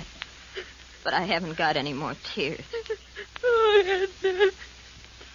Edna. Florence, darling, please. You'll kill yourself if you keep on like that. Oh, if this horrible night would only end. It was my fault. Mine. I was the one who got her out here. She didn't want to go. She hates the country. But I made her come. I made her. No, you're not the one to blame. I am. I danced on the grave. But she was so good. So sweet. Oh, why does it have to be Edna? Why? You're right. It wasn't right for it to be her, was it? No. I did it, not her. I did it. I danced on the grave. I danced on the grave. You can't deny what you see with your own eyes. But I tell you, Doc, nobody could have carried that tombstone up the steps without me seeing him, could they? But there it is, ain't it? Yeah. There it is. Either somebody's playing a terrible joke or... You don't have to say it, Doc. I know. That's just the trouble. You don't know, and I don't know, and nobody knows. Yeah. And that tombstone. Well, what about the tombstone? I ain't quite sure, but that's a tombstone out of the old burying grounds up at the bend. You're crazy. No, I ain't either. Well, that place is a good 3 miles from here. Yeah. I know. Who could have carted a heavy stone like that for 3 miles? Yeah.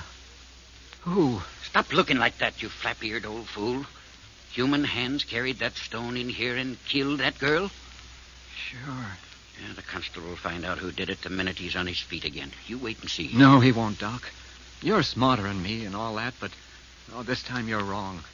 There ain't nobody that takes in breath and leaves out breath like you and me, or the constable's going to find out who killed that girl.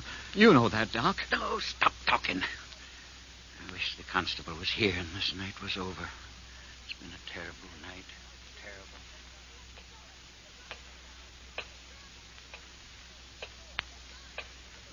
Terrible clock. Ticking. Yeah, I know. I've been sitting here listening to it. I can't stand it anymore. I'll stop it. Why bother with it? Come on to bed, Kay. Please. There's no use sitting there. It won't help her. Yeah. Nothing can help her. But maybe I can help you. Me? It was my fault. Mine. I was the reason it happened. It killed her, and it'll kill you and me, too, unless I stop. No, don't say that. It's true. But why should you be hurt? I'm to blame, not you. Listen, Flo. I'll go out there. There? Out there to the graveyard. What? I'll talk to it. Kay. I'll tell it I didn't mean to do it. No. That I didn't know where I was dancing. Please. Maybe somehow it'll hear, listen to me, and then it won't hurt Oh, you. No, I won't let you go out there. It'll kill But you. Florence... It'll kill you, too. But Florence... No, I'll hold you. You can't go. You can't. All right. Come on to bed, Kay, please. In the morning things will be different. But it won't. Nothing will hurt us. And then they're right outside the door. They won't let anything get at us. Oh, please, Kay, please, come to bed. Yeah. We'll pray. Pray? I don't exactly know how. Just say anything. Anything. Like this. Now I lay me down to sleep. I pray the Lord my soul to keep. If I should die before I wake, I pray the Lord my soul to take. Now you. If I should die before I wake, I pray the Lord my soul to take.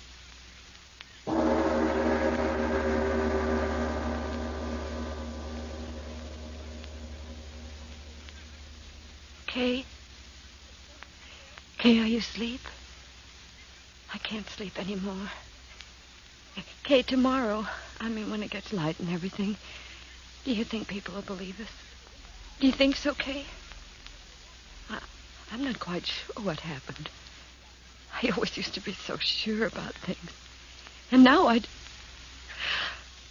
Kay? Kay, where are you? Kay, where... The window. She went out the window. She's gone out there. To the graveyard. To talk to it. Oh, Kay, why did you go? Why did you go? I'll go out there, too. Oh, she'll be so frightened out there alone. I'll go, too.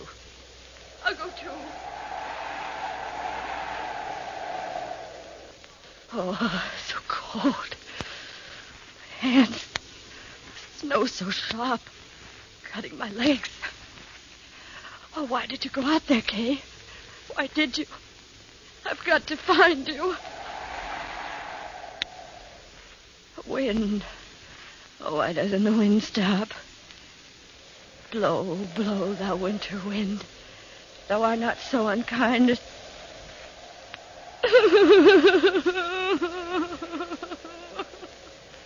I've got to find you, Kay.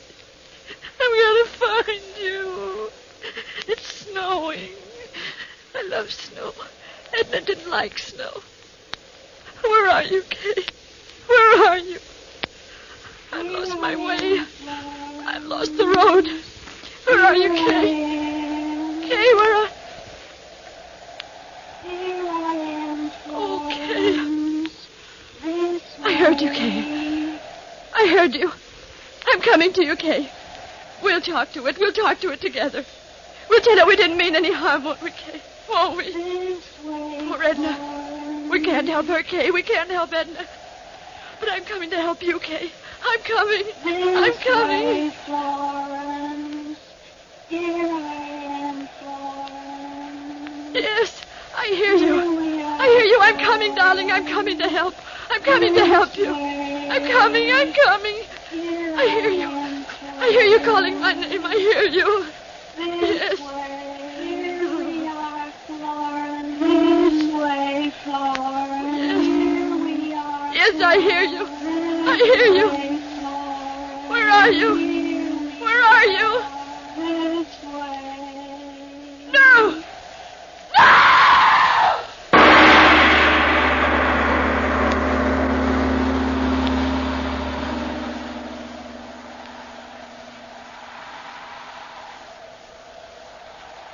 This way, Hooper. They must have come this way. Climbing out the window like that in the middle of the night. They must have gone crazy, the both of them. Well, let's not worry about that now. We've got to find them. Here, give me that lantern. What is it, Doc? What have you found? A shoe. One of the girl's shoes. My gosh, stuck in the snow. We're going the right way. Come on, move fast. We've got to get to them. Doc, look at this. What is it? Over there. Ain't these footprints? Yes. Yes. Yes, that's right. Footprints. Hello! Up ahead! Hello! Doc, we're getting pretty close to the old burying grounds. Well? Maybe... Oh, look here, Doc. Let's not be fools. Let's wait till morning. What? Let those frightened girls freeze to death? Get along. But, Doc, You come with me, or the whole town will know what a yellow-livered no-good you are. All right. All right. You don't have to get so sore, Doc. Hello? Hello? Anybody up there? Hello? Doc! Doc, look! What? There they are. Up ahead. Glory be, they're alive. The both of them. Come on. Doc. Doc, look at them. That's the burying ground up there. And they're dancing. Dancing on the graves. What? They must be out of their heads. Come on. We've got to stop them. Doc! Doc, wait for me. Oh, Doc, it's Doc again. Where are they, Doc? Where are the girls? Have they stopped dancing? Yes. Huh? They've stopped dancing. Did they ever dance? What are you talking about, Doc? We saw them. We saw them dancing in this place with our own eyes. Did we? The moonlight. Here it comes again. See with your eyes again. Oh, no. Both of the girls froze stiff to the ground, each with her head crushed by a tombstone.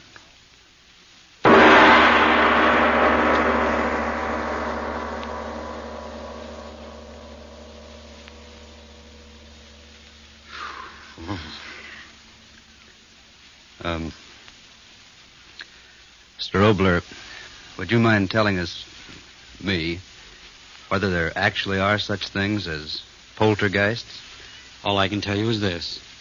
There are authenticated records in existence that, in the city of London on the 27th day of April, 1872, from 4 in the afternoon on a Thursday until 11:30 at night, a certain room in a certain house was deluged by stones thrown from no apparent source. The London police surrounded the house, but they found no trace of whoever or whatever was throwing those stones with a murderous violence. I see. So much for poltergeist.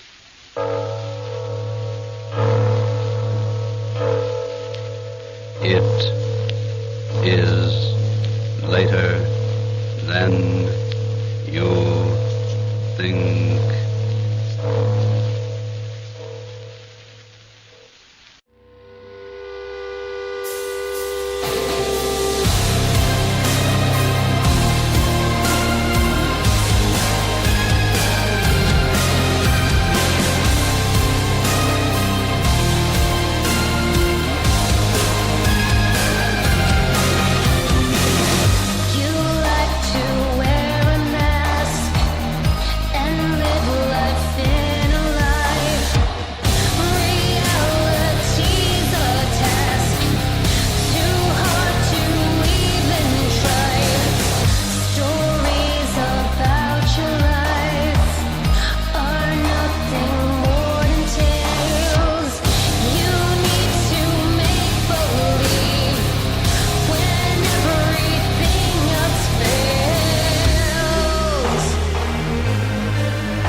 There's a monster in your chest. These guys hijacked your ship, and they sold your cryotube to this human. And he put an alien inside of you. It's a really nasty one. And in a few hours, it's going to burst its way through your rib cage, and you're going to die.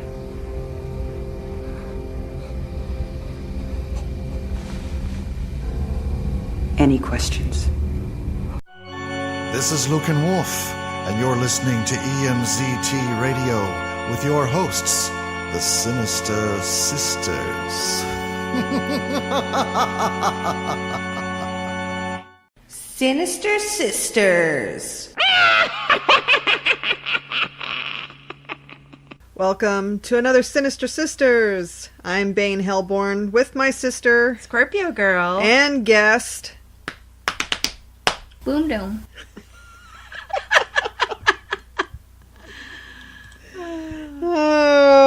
Since the holidays are coming up, we're deciding to take the darker side of Christmas and talk about Krampus and Company. Apparently we found some other stories that go with Krampus on the dark side. Of course. We wouldn't be sinister if we didn't do the dark side.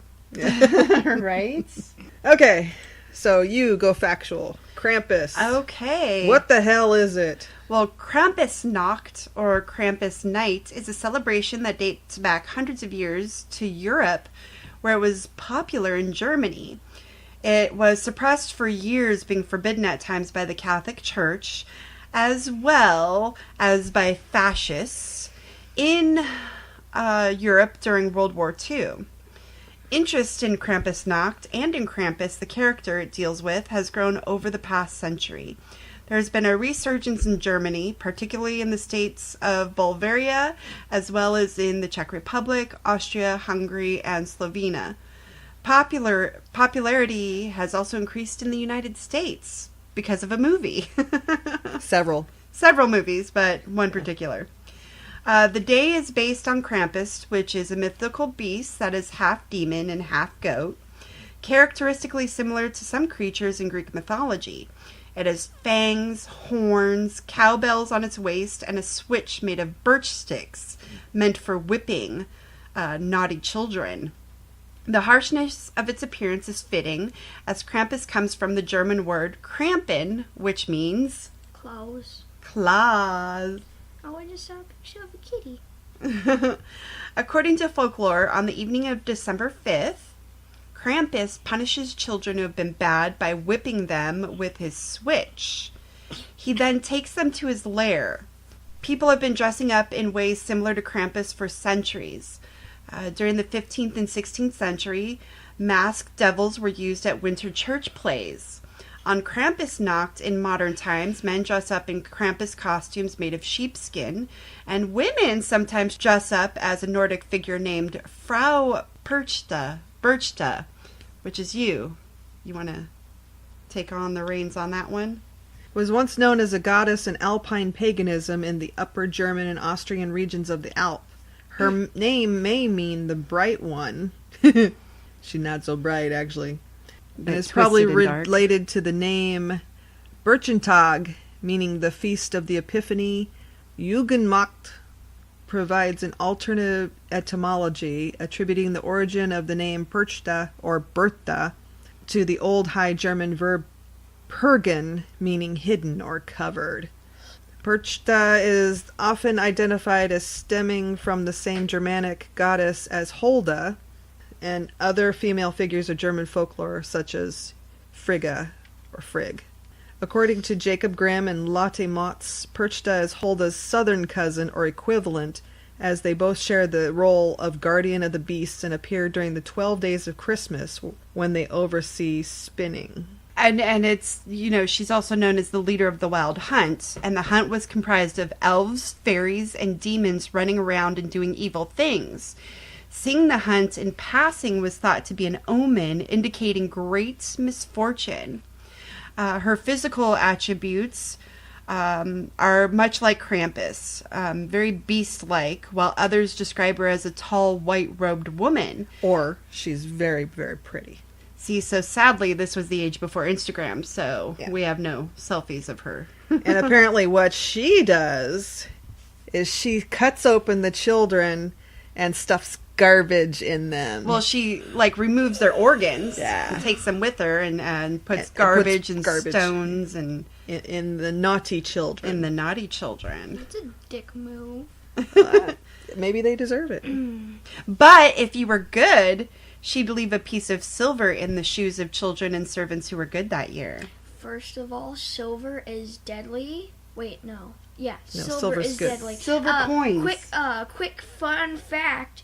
Back then, people thought rich people would eat tomatoes on silver plates and would die. I wonder why. And then people started saying tomatoes are poisonous. But really, the tomatoes were just getting off the silver plate and was poisoning them. Also like the lead plates, too. Okay, for that sidetrack on metallurgy. But anyways, with Krampus, parades and parties take place. There's also often a Krampusschlauf or Krampus run where people run through the streets dressed up as Krampus.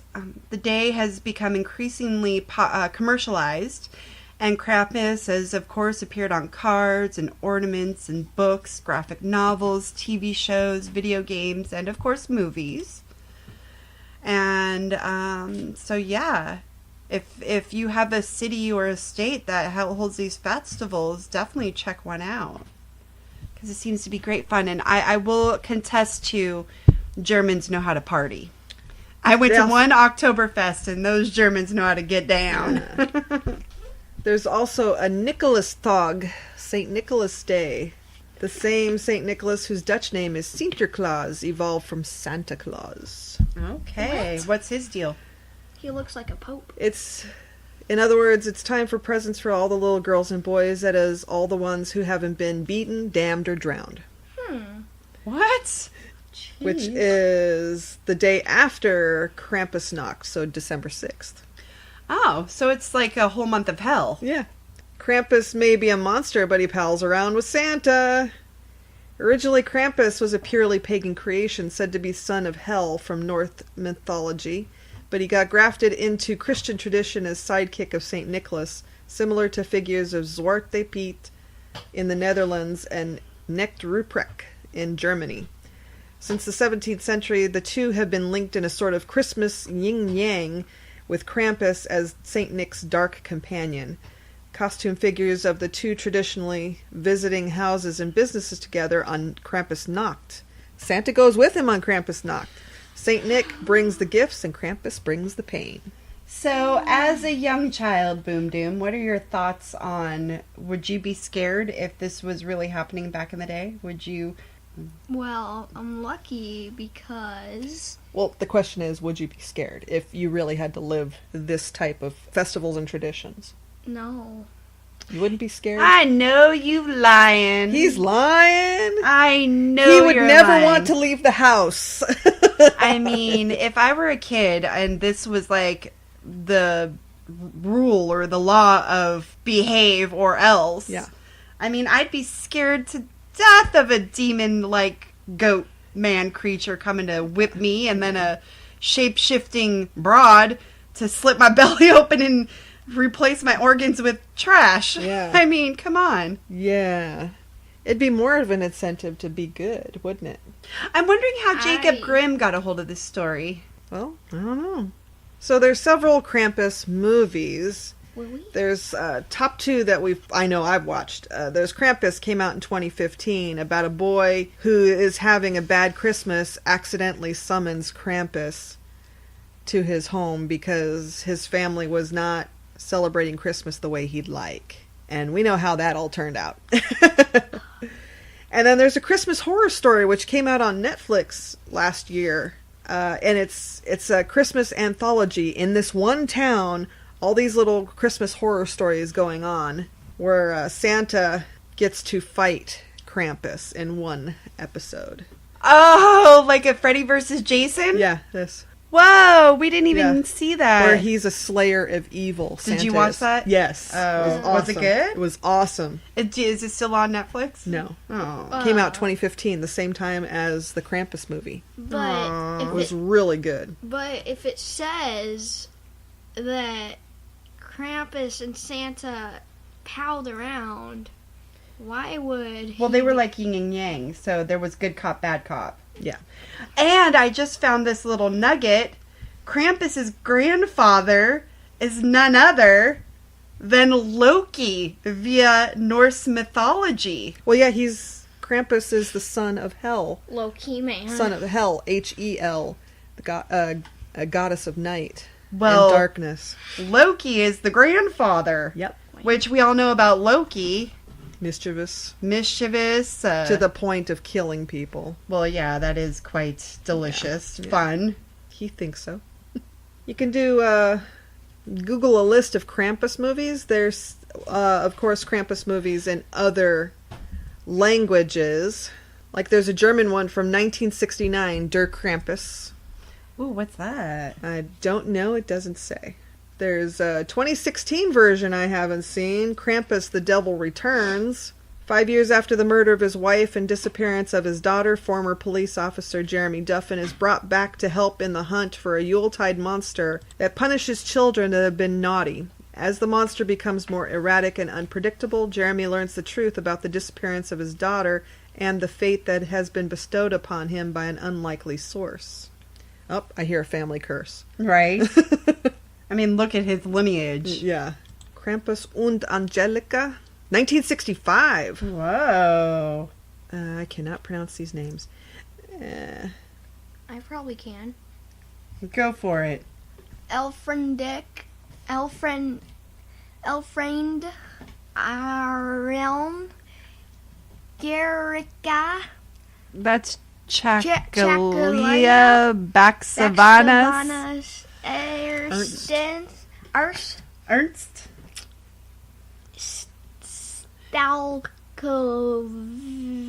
And by the way, you said these are actors, right? These are real actors' names because obviously it's where was it made? Germany.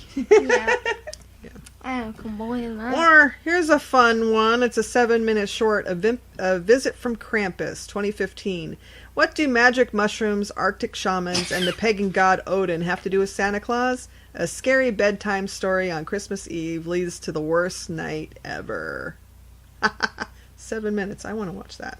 Well, according to children in Austria that are now, elderly, like severely elderly, the family of Krampus were like a real threat to kids. It was a real threat.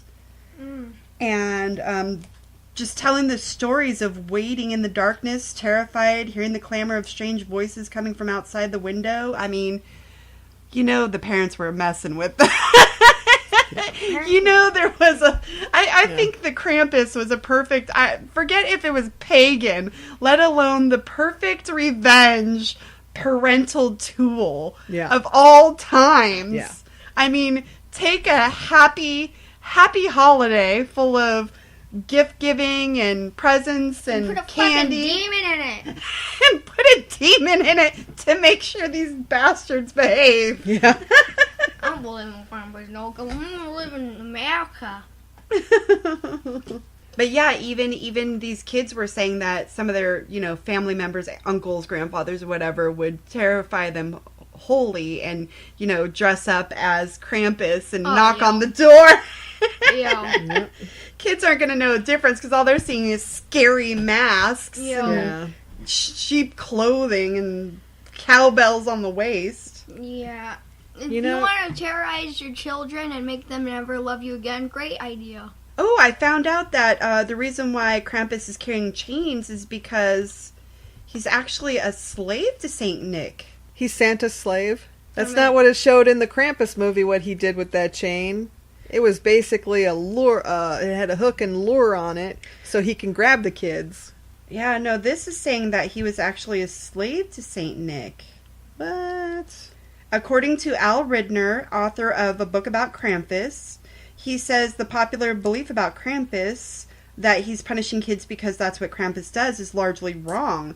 He's only doing what he does because St. Nicholas can't be bothered to get his hands dirty, and those chains are a reminder that he's completely subservient to the will of the more Christian entity.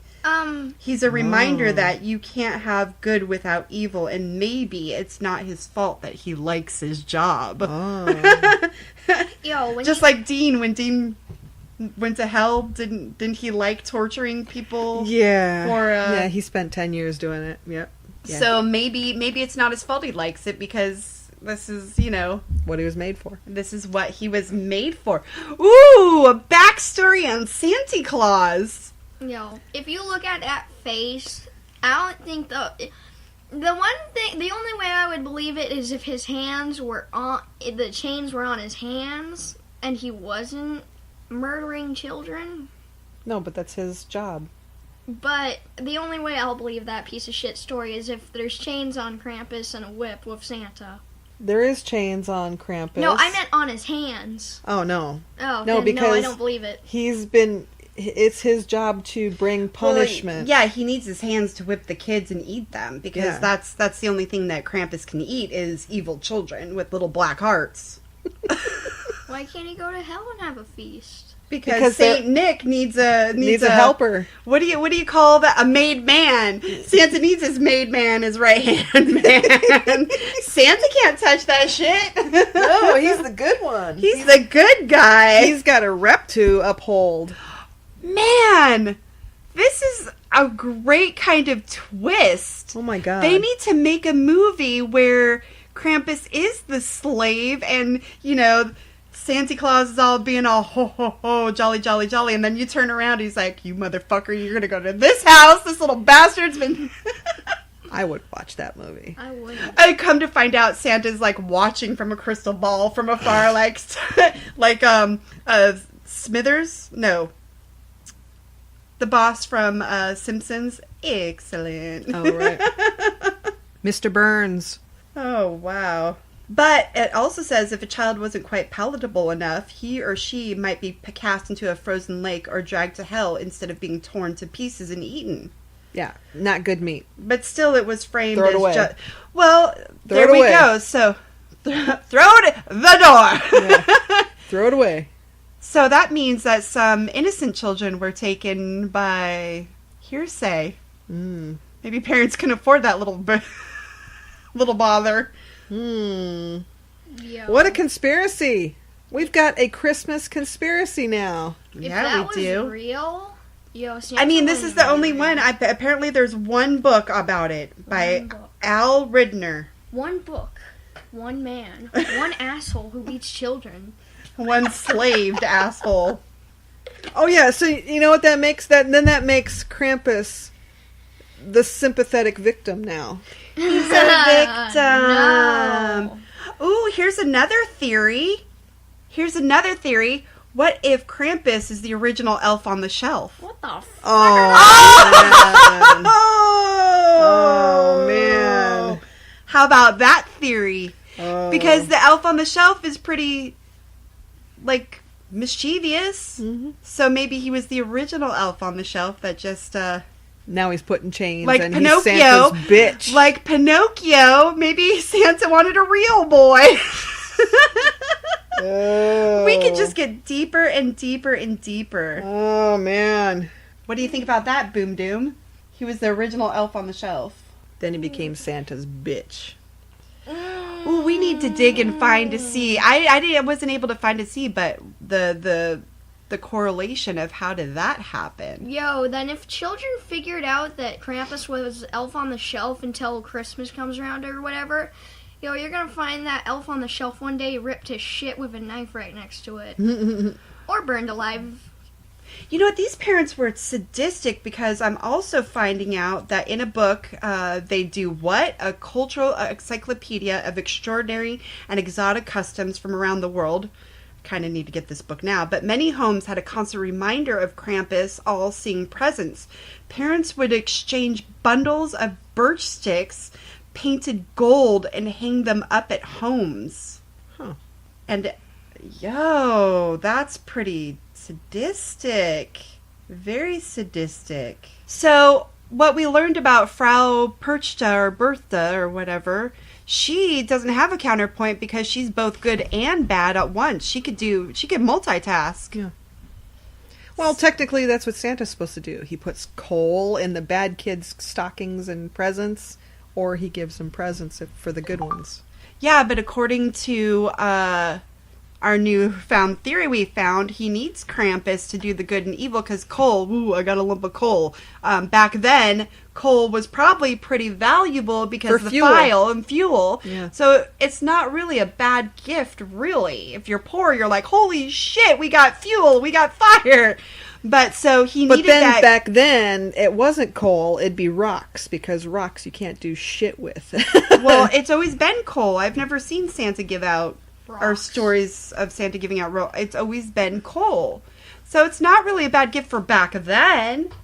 So But then we had to he has to up the punishment. Somebody to beat the bad children. Well, that's where Krampus comes in. Oh. He needed a made man to do the dirty work because he can't get his hands dirty. Whereas Frau Perchta, she's like a multitasking badass woman because she's both sides. She's a shapeshifter, first of all. There's even a movie about her, Mother Krampus, 2017, based on the myth of Frau Perchta, a witch that comes on the 12 days of Christmas taking children each night.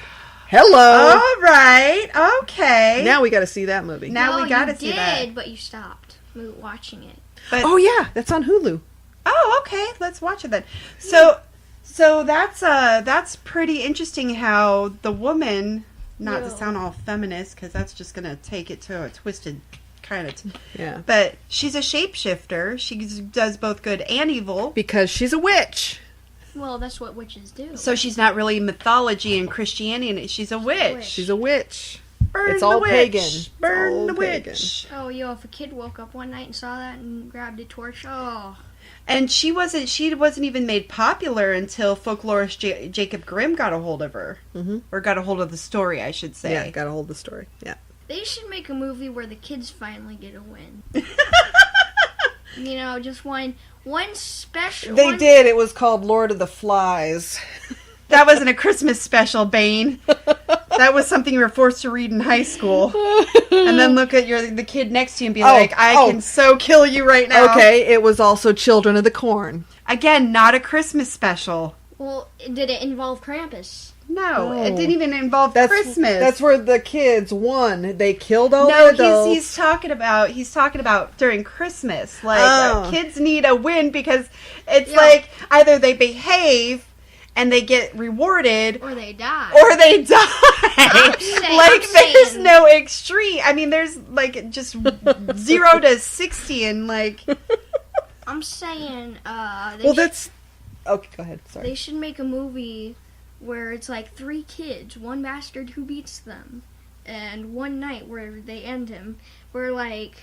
They set up a whole bunch of freaking Christmas traps, and then at the end they're like, Merry Christmas, bitch, and just go, and they kill him. It's interesting that there was a lot more memorabilia and art and, stuff like that back then, but during World War II, a lot of that stuff was destroyed, because you know how the government had more of a hand in people's lives. Oh, yeah, now I kind of like the government. So during the World Wars, most of all that stuff was, and the Catholics.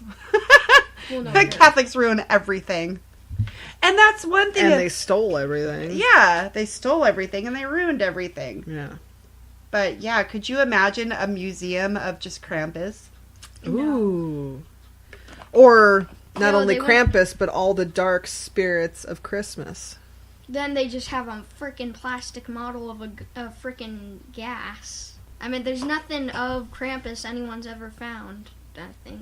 I don't know. Well, there are other evilness out there. According to the Smithsonian, Iceland's children could be visited by the Yule Cat. What? He might not sound too threatening, but if you aren't gifted new clothes for Christmas, he will eat you.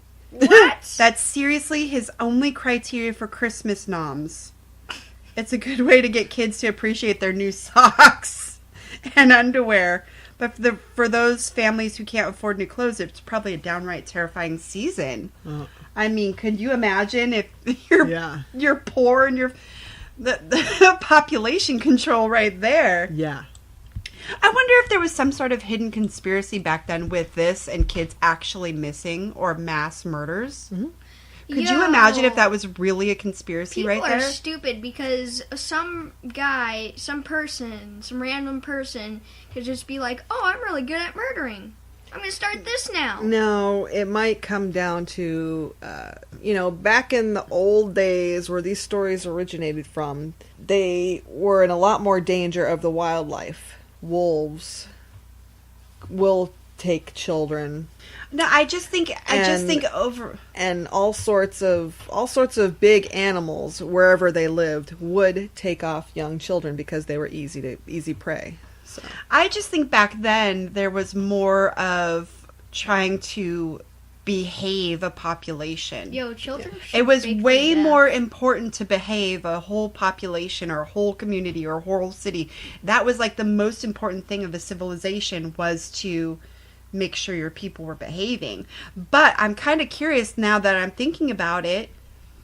Stories have got to come from somewhere. They've got to come from somewhere. Or these stories are a cover story of where children go when their parents murder them because they weren't behaving. That's what that's what kind of what I'm saying with the conspiracy was. This must have been a cover-up story for like Hansel and Gretel kind of thing. Mm-hmm.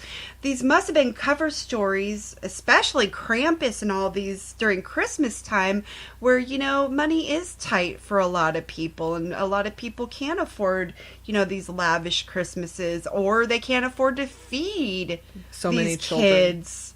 So maybe this was the cover story, and this was, the purge back then for the parents.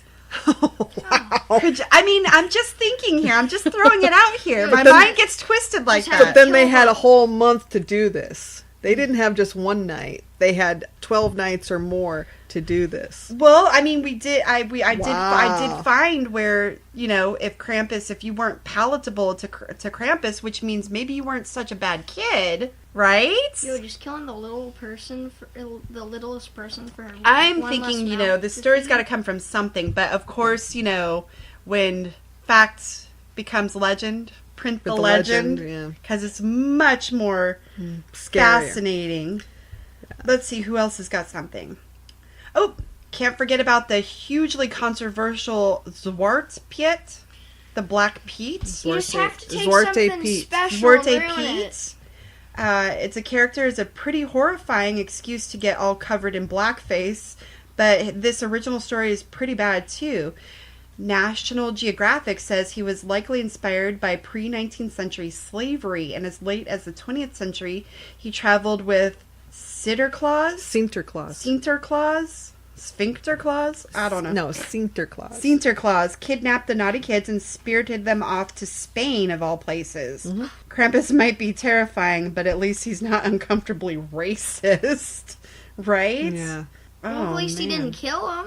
Just shipped him off to Spain, but we don't know why. To be more Black Pete's. To join his little... So Sinterklaas... He's building an army! Sinterklaas had a group of helpers that were dressed all in black. Elves! Oompa Loompas! Everybody needs one! Yeah, but he dressed them in black. Oh my gosh. And that kind of, with the slavery thing, there was no labor kids laws back then, and kids were dying by the hundreds in factories. And plus they had to work. Yeah. I have a question. Sure. How come there's no fucking deadly thing for parents or people? Because like I was trying to explain before, Boom Doom, that this was all about control. This was all about, back then also with Christianity, children were to always be seen but never heard. Yeah, you were supposed to shut the fuck up. And do whatever you were told. And do what you were told. Otherwise you'd get beat publicly. Yeah. And plus you had to work in factories. And you had to work too. Yeah. You had to bring in some money with the family because they were all poor back then. I mean, yeah. We're all poor now, but I mean... it was worse back then. It was worse because they didn't have heat. They didn't have electricity. They didn't have the modern conveniences. Well, Boom Doom, this is your homework for the future. Write that story. Yeah. You got to do it for Christmas, though. It's got to be a Christmas revenge. There you go. That'll be the next movie about kids winning. Patent pending. No one steal this idea. It's all boom dooms. Right. You fuckers are in for a treat.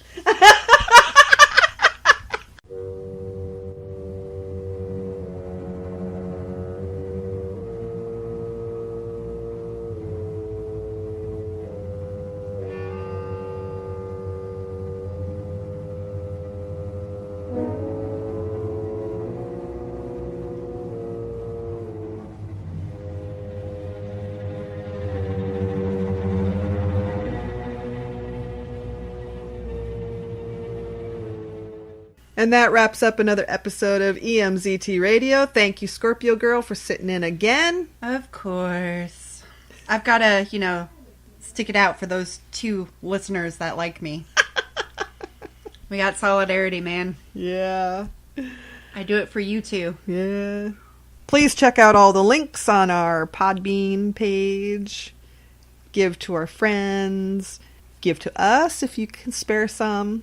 We have t-shirts, so you're not getting nothing. You got t-shirts you can buy, hoodies. Stuff. Buy our stuff. Yeah. That'd be helpful. So those links are in the show notes, and they are also on the Podbean page. So please give if you can.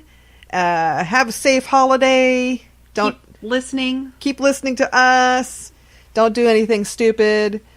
Like drink and drive. Oh. Don't drink and drive. Get all, moral on us. Shit. Hey, I almost hit some people when I was working Christmas Eve and New Year's Eve. Yeah, but you weren't the one drinking and driving. Technically.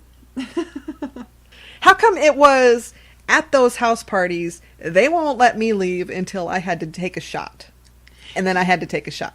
Yeah, that never happens to me. I just tell them, no. Because I keep saying that. I'm like, no, I'm driving, I'm working, I gotta go. And 5 people block the front door. I'm like, Because they're stupid. Okay. And remember, if it doesn't sound right, look right, or smell right, throw it away or show it the door.